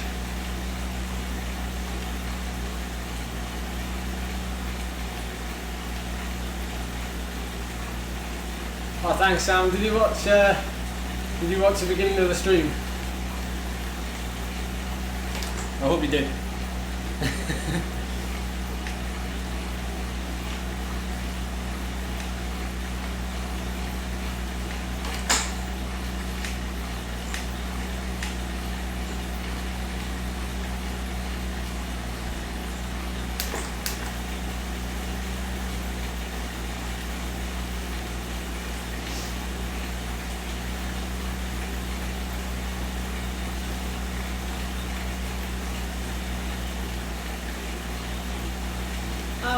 Bell Lap.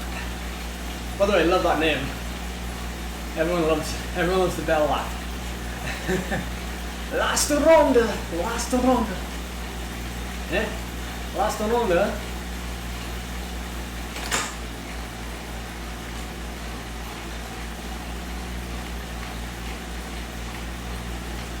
I'm not quite sure what actually goes on in this race.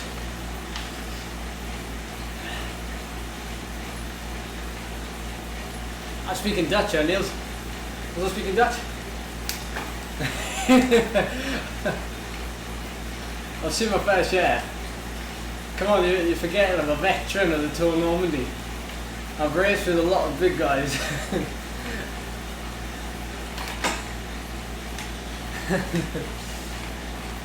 It's quite funny actually. They're a good laugh in the bunch. It's mainly the accent, but no, it's good. It's good to race against them.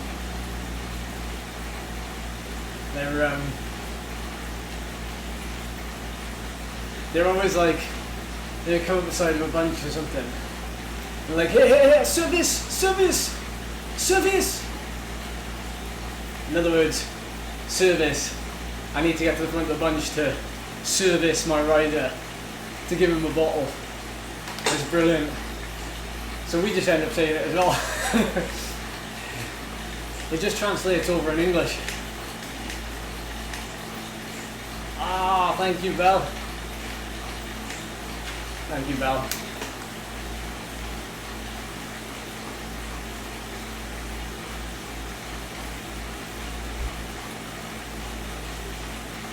Where are we going here now then? Are we going up? Or are we turning?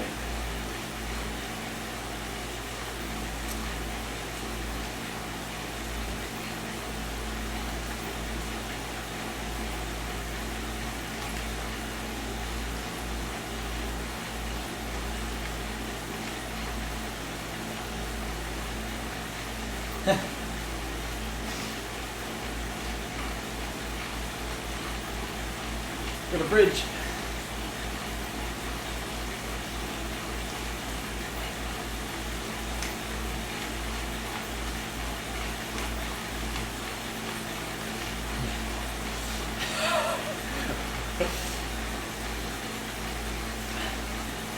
Yeah, it's usually about an hour and a half. No, in all seriousness, you've got to find what kind of works for you, because in the past I've always said to people, you have to do this certain workout protocol, warm-up protocol, and it turns out it fatigues them prior to the race. So what you have, in effect, is this battery And if you imagine your FTP line and your battery is here, and every time the tank is full and your FTP line is kind of halfway down the tank, if you imagine doing a warm-up and then you do, say, a 1 minute opening effort and you go harder than FTP for a minute, you're going to drain. This line comes down to FTP, it goes under FTP, and then you stop your minute and you recover. But you don't usually recover fully. You end up doing another one to open yourself up again. You drain again. And just before the race, it comes back up and you're almost back to normal. The problem is though, you've just drained a little bit. So what I often say is, the warm-up is totally individualized to you. It's all about what you feel works best. You know, some riders, I know there's riders on world tour teams that don't give a stuff what the performance managers say. They just know that if they include like a ramped effort to FTP over like 10 minutes or so, and then basically when they stop at FTP they're not draining that battery anymore, and they do a couple of spin-ups, then that's them done. And it also makes a difference if you've ridden earlier in the day for an hour, hour and a half, whatever. You don't need a warm-up. In theory, at least you don't need an intense warm-up, because you've already got the system going. If anything, you just need to spin the legs to get them back registering.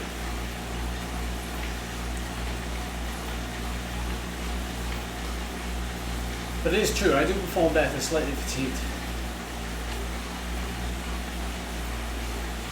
Oh, there's Sam. Hey up, Sam. Right next to you.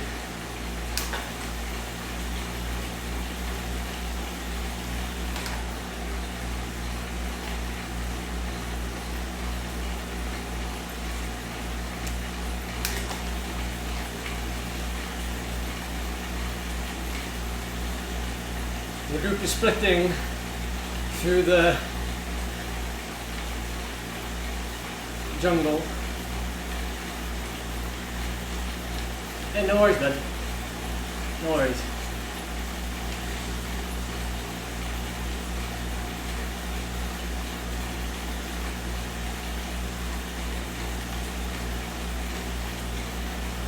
Oh, we got a quiz, guys. We got a quiz. Any of you good at quizzes? Here we go. First question.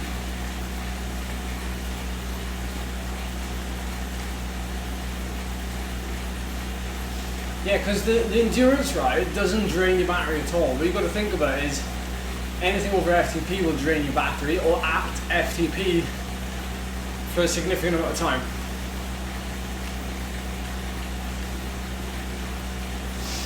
Yeah, it's a mini shop. It's not an actual full-on blown shop. So don't take everything that I bought there for gospel. We've actually got to go out and buy more things today, which is not great, but needs must. A human bone stronger than concrete graph. I missed it. C, you reckon? What was C?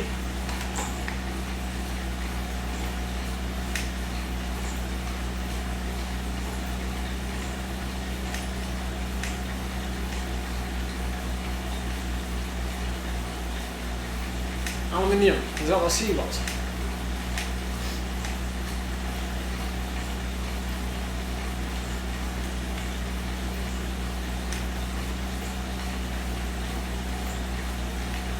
Concrete?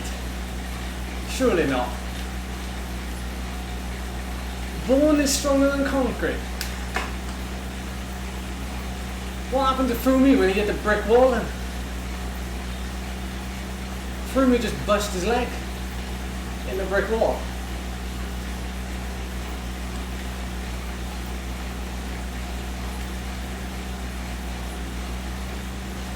hill climbs an hour long. That sounds awesome.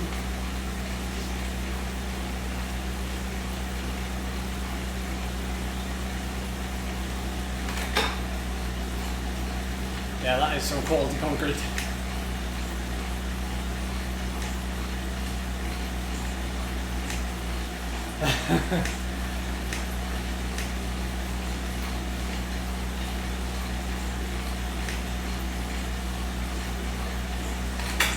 What's the most unspoken language in the world?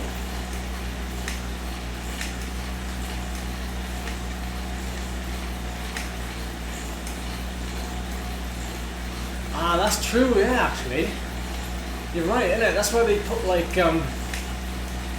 steel rods through them and stuff. And foundations.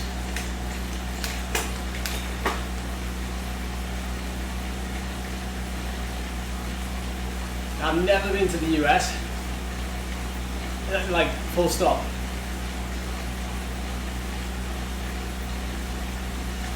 I've never raced. I've raced in Canada, which is where I had a bad accident.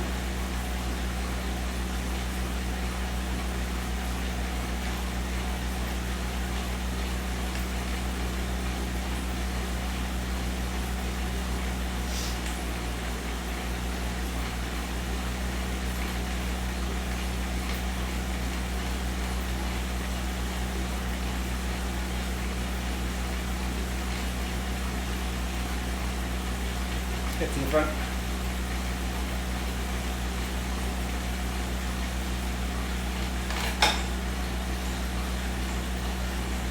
Oh, Tom is in the chat.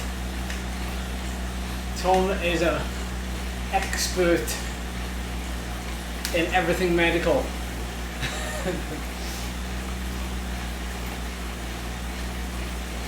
True though, it's very much like carbon, isn't it? Carbon fibre.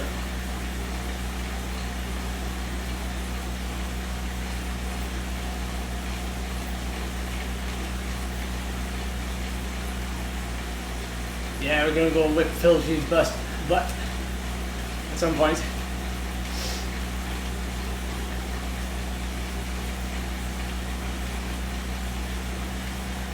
To be fair, he's been cracking the whip. Phil, in training, he's been doing some big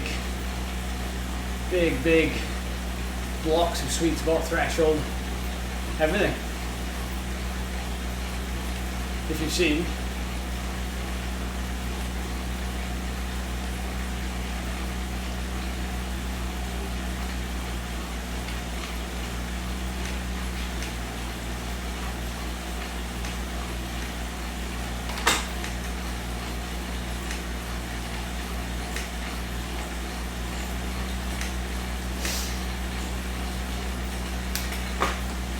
I think we're just in the front group now.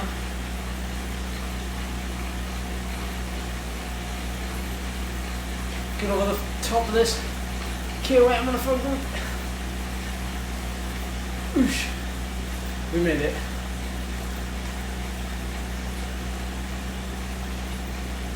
Oh, it's strung out.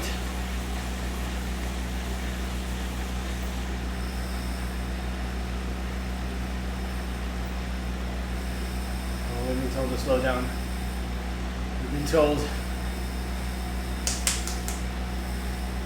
Slap on the wrist. Why am I not aerosecond?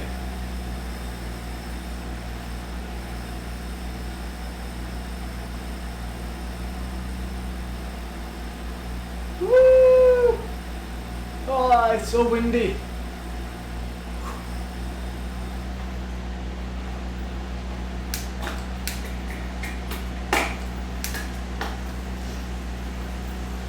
We should jump between groups now. Jump to the next group and jump to the group after that.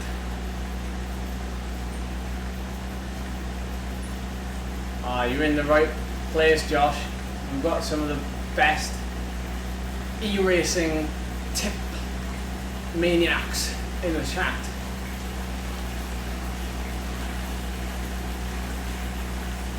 They probably just tell you to draft and wait till it gets negative.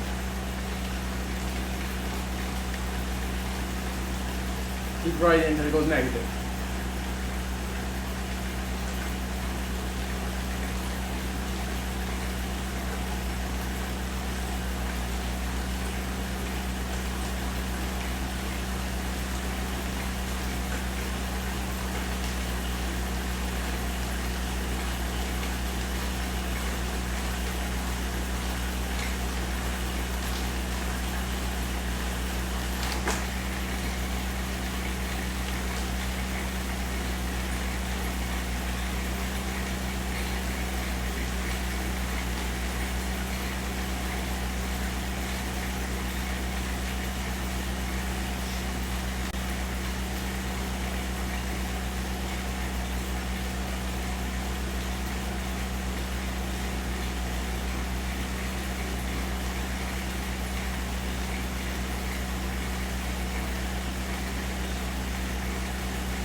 I just entered the Team ZWC weekend race.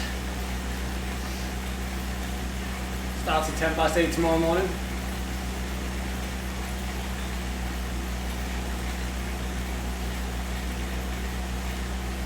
Prepare the coffins. Prepare the coffins.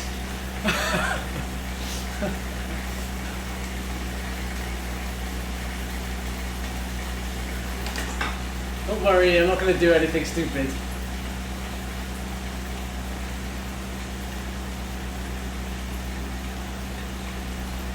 Oh, we're almost back onto this group. The coffins.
Well, that was a long time ago, that session.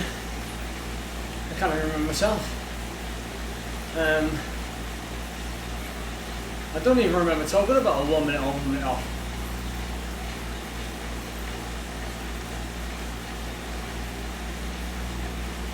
We've done a 1 minute on, 30 seconds off.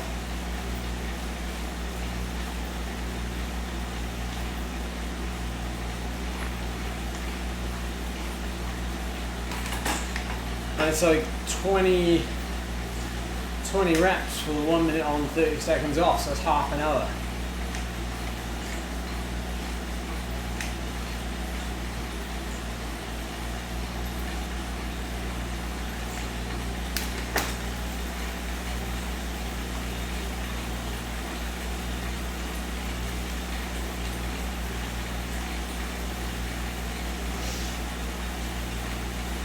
That's quite hard though. I'd build up to it if I were you, or add like a rest, short actual rest block in between, so you split it in half.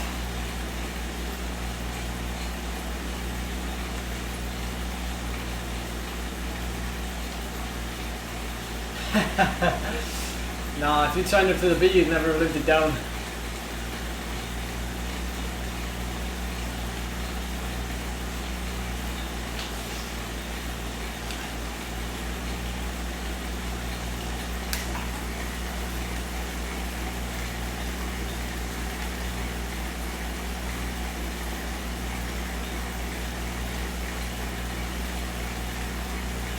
It's actually the first time I've raced with Phil as well. Funny enough, never raced with Phil. So maybe you'll get all like excited and go like full ham on the bottom first time up. He tells you one thing, but he'll do something else. You know, he's like, pain face, no mercy.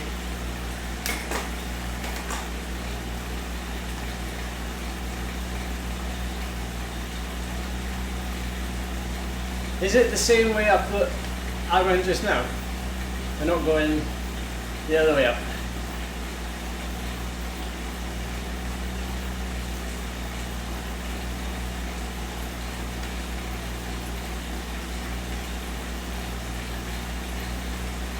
I know.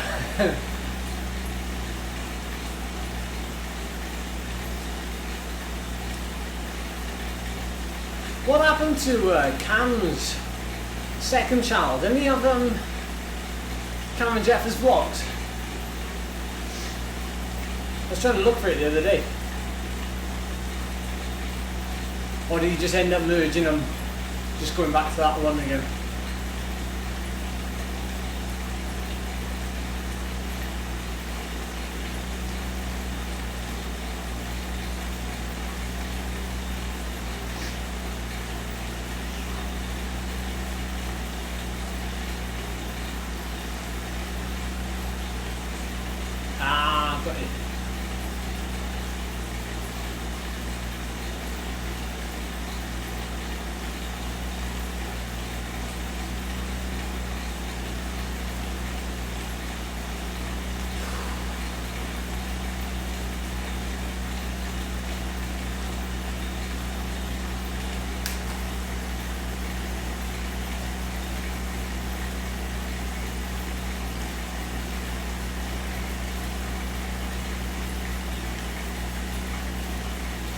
Come on then, what's your first one?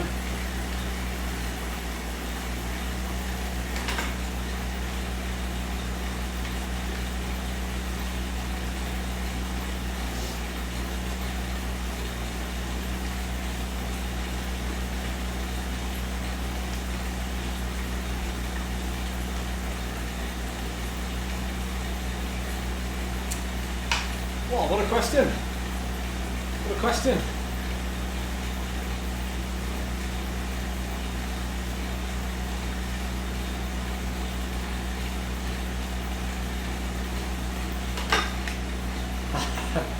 That's a good excuse, yeah, fair play.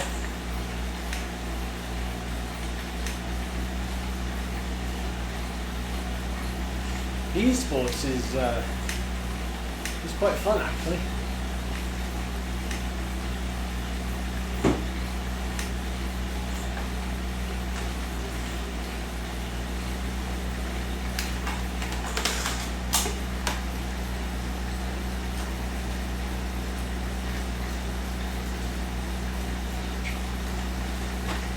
Good morning.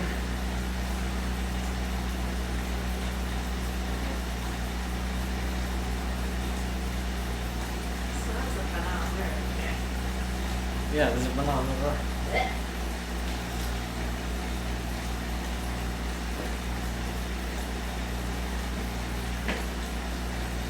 It's very gloomy outside. It's raining. Like. Yeah. So at least it'll motivate me to do work. So when you have to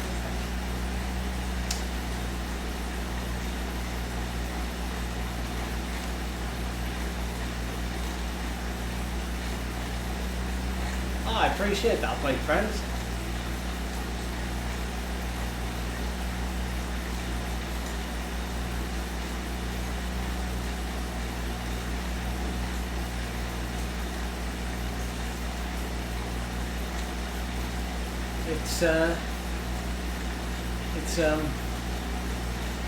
I like to think I'm playing a part somehow in Zwift racing.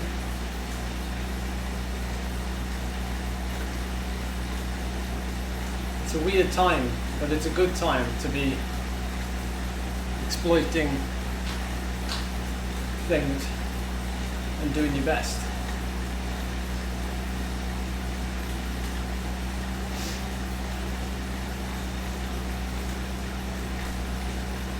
He's a pro with a red check. Is that me? It doesn't mean I'm pro.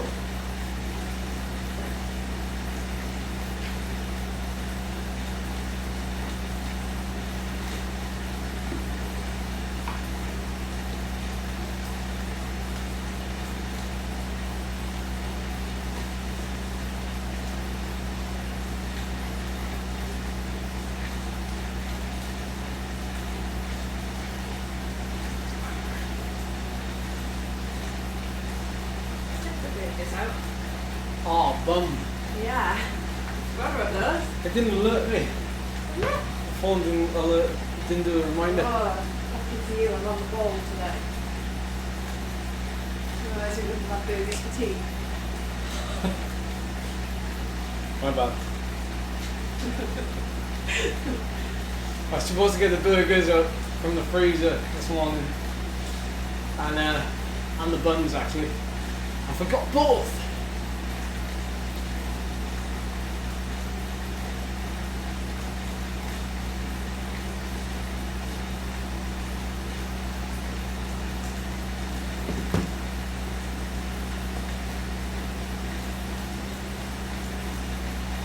I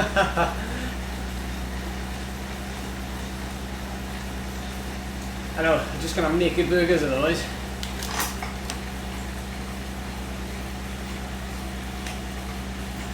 Charlie's coming to the rescue for the free trial there.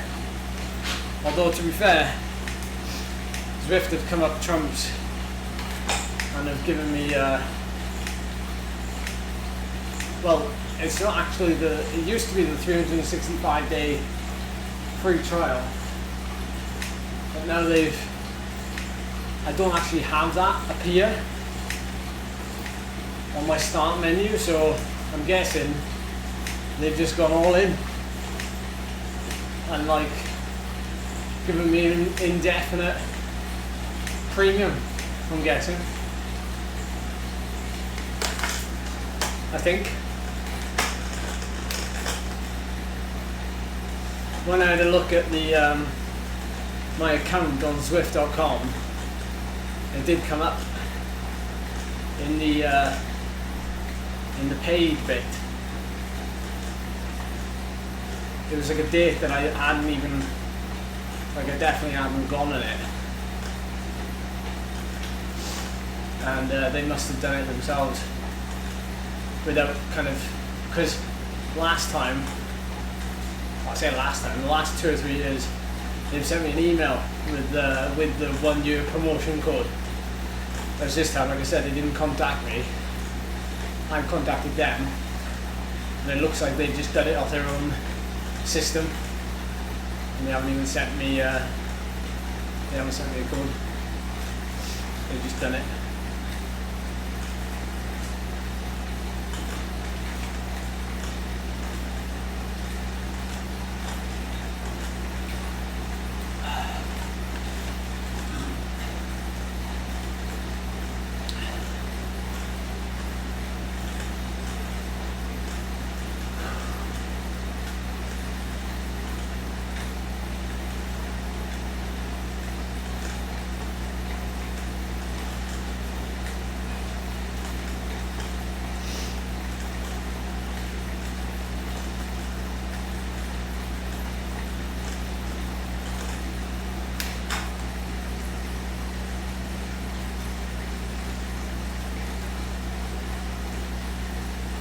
Where'd you read that, Brent? You read that in the description.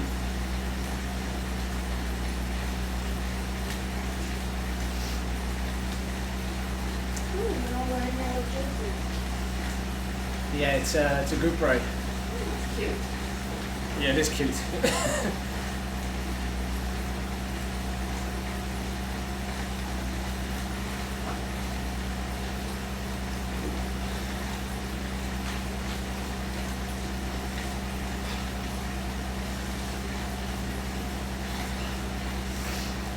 Which reminds me, actually, Brent, I need to retest really. Should probably retest next week, as we've done pretty well recently in terms of PBs. We've done some sprint PBs. We've come close to 1 minute PBs, 5 minute PBs, and we've been close to 20 minutes on a few occasions. So we should probably just find like I know the British Cycling Time Trial Series is every Thursday, and that's usually a good kind of 10 mile, 21 minute effort. So that'll be a good place for me to test. And we'll aim for like 375, 380, and see if we can do that for 20 minutes.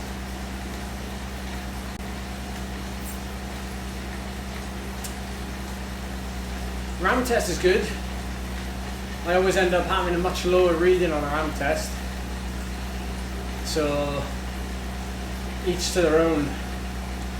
Some people who are more anaerobic, so they're a lot stronger over like a short power duration, seem to do better on a RAM test than a 20-minute test.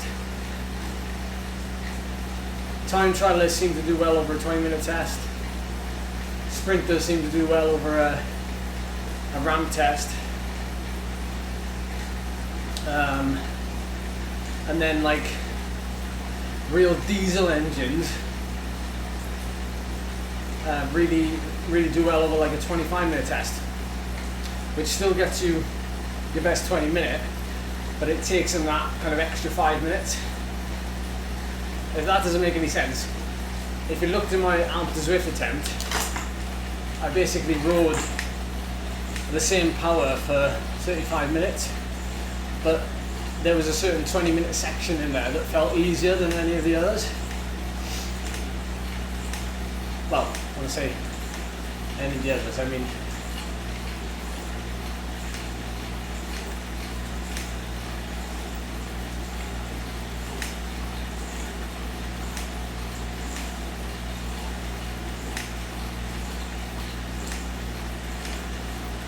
nice one, Brent. That's a solid number. That's a solid number. 5 up per kilo, here we come.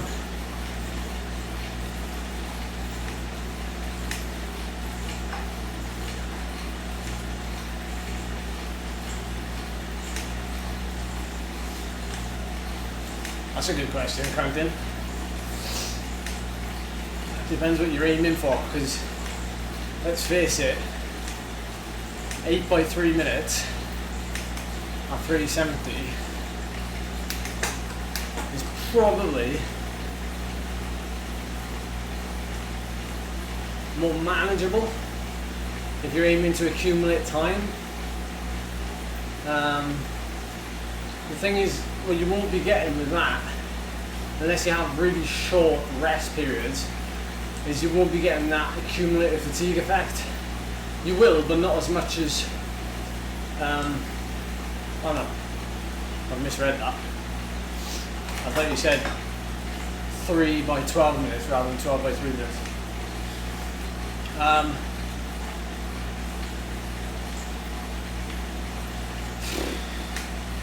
Is that zone your threshold zone? 340, 370? I'm guessing it is it? Is that either zone 4 or zone 5? That's in VO2.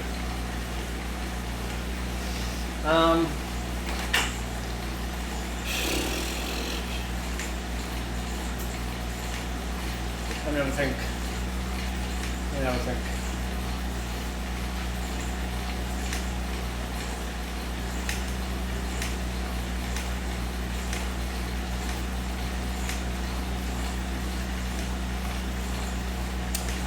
The thing is, both is going to serve a purpose because you're technically in the same zone.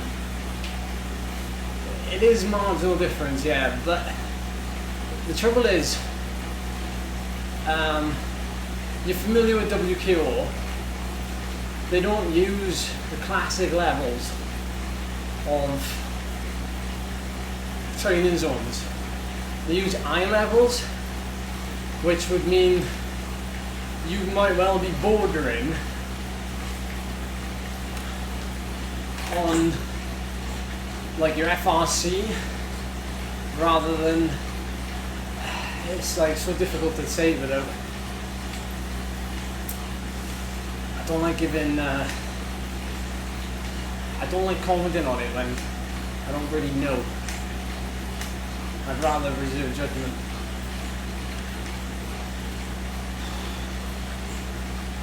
I'm still thinking though.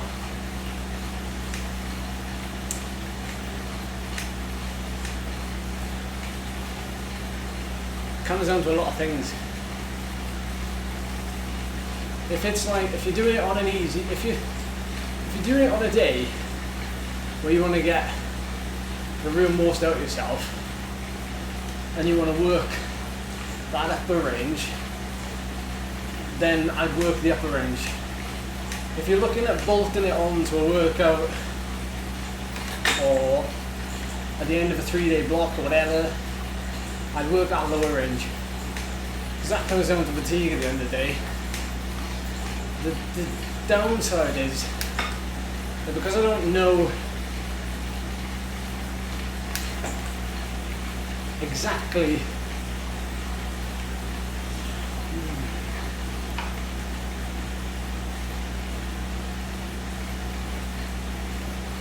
yeah, 3 by 12 minutes.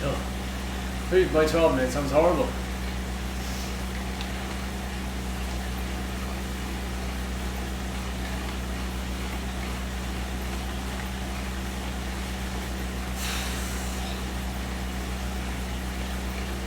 The danger is, see, you could be working a different zone than what you think you're working. That's what I'm trying to get at. If you work that upper end, you might be working a completely different thing than you think you are.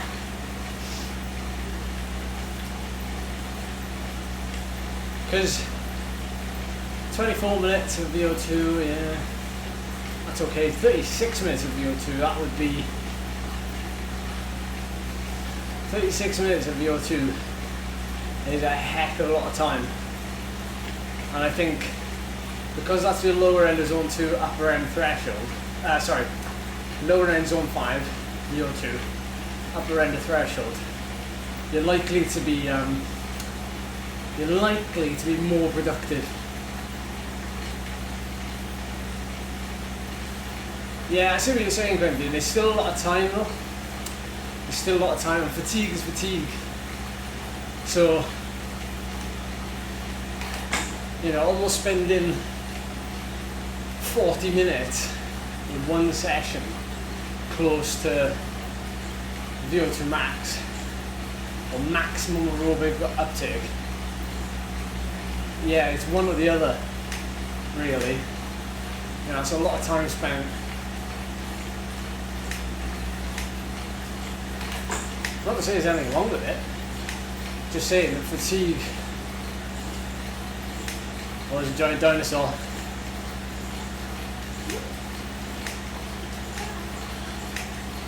You see his tail? He's a T-Rex.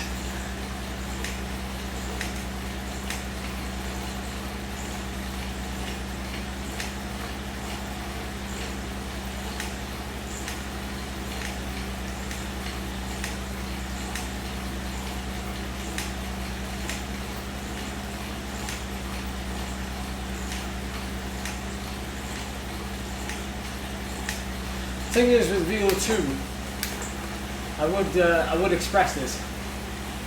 It's not necessarily a case of how much of it can you handle.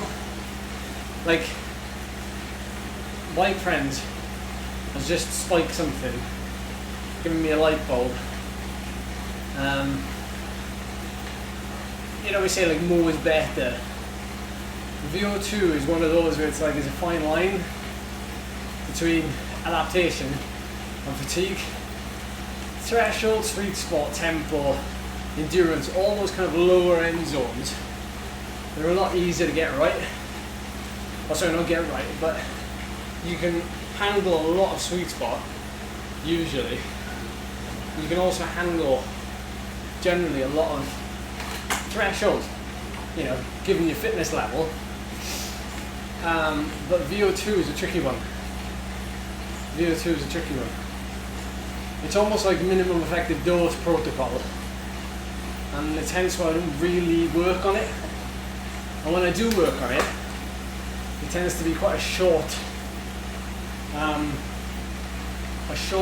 block with about 20 minutes to half an hour of total work in one particular ride, and then I probably won't touch anything for a week or 5 days. It doesn't really come into my equation a lot, because obviously as you get fitter, you start reaching that ceiling, so there's only so much you can do to because you're hitting that ceiling. How much more can you handle of VO2 when your VO2 is, you know, 80 for example, 90? You know, what you're doing then is you're just working on maintenance.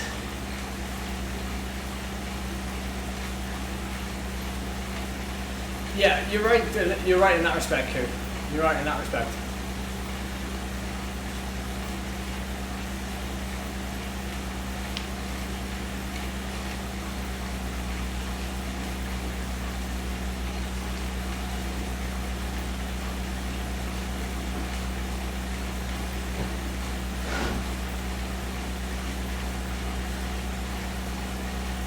We talked about the ramp test earlier, Chris, actually, and the ramp test doesn't work for me.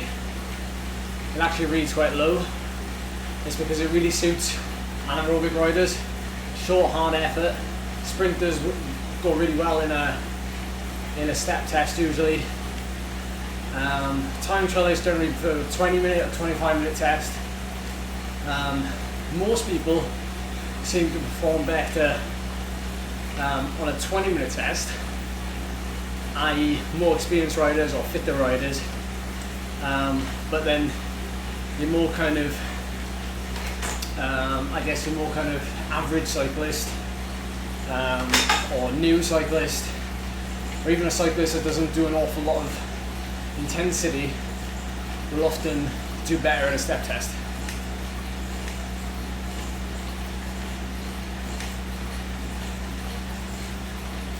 Good shout, Matt.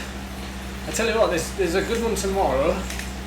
There's a good one tomorrow at, I think it's 9 AM, which goes 4 times up the Innsbruck KOM. That's a good one if you're after one kind of, not early, but you know, a decent time.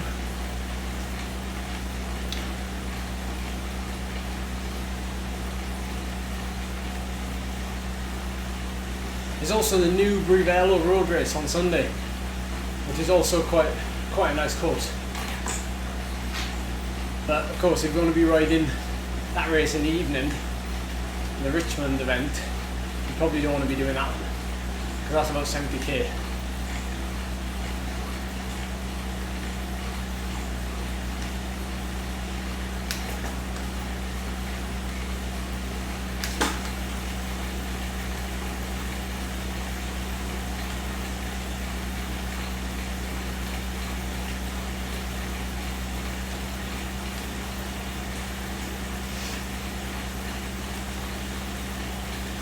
That's 2 hours 45.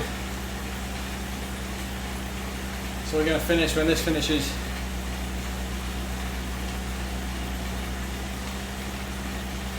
Well, thank you all for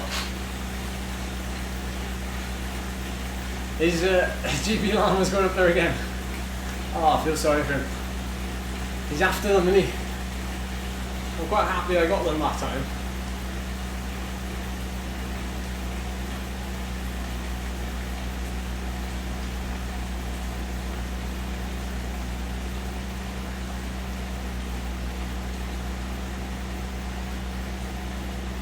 (125 TSS), 250 watts normalized, and 3.2 watts per kilo for nearly 3 hours. So that's alright. Oh, was that all in one, Matt? Was that one big ride, like a training ride? Obviously, a couple of races or group rides. How did you do it?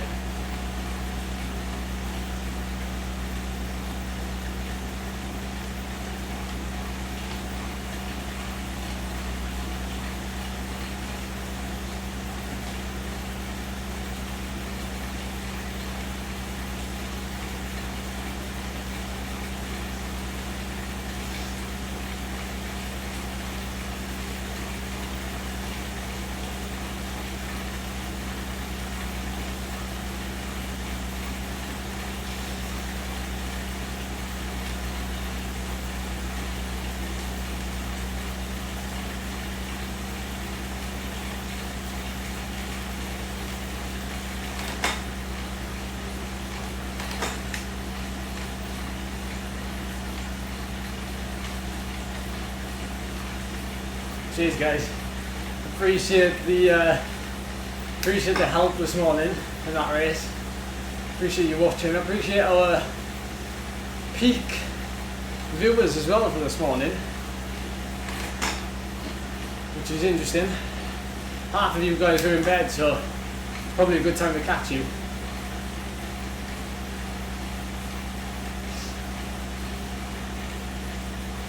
No, I really appreciate it. Discussing sprint tactics or going long tactics, and I do what you said earlier, and I'll upload this live stream when it finishes uploaded. I'll download the video, then I'll chop it in half, and then I'll upload the live stream from that actual race with the NTT guys.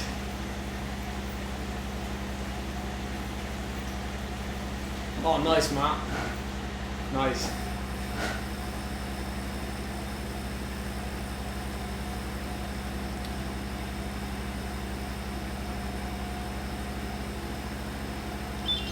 Yeah. I'll cut up that Innsbruck race.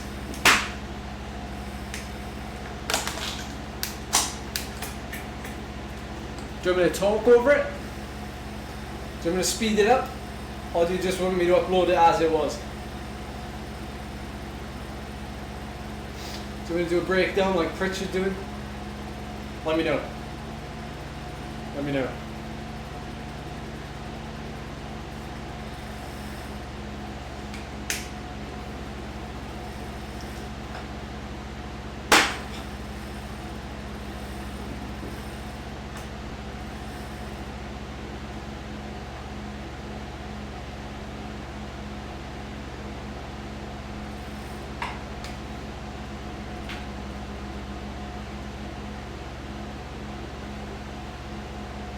Yeah, very true. Yeah, not much to say.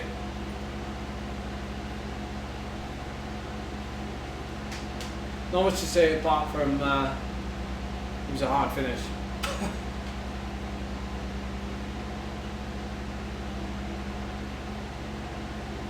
But makes a change to finish before lunchtime. Thank you for watching. Like, please. Subscribe, please, and share as well. Like, share that effort this morning with people. It might be worth seeing.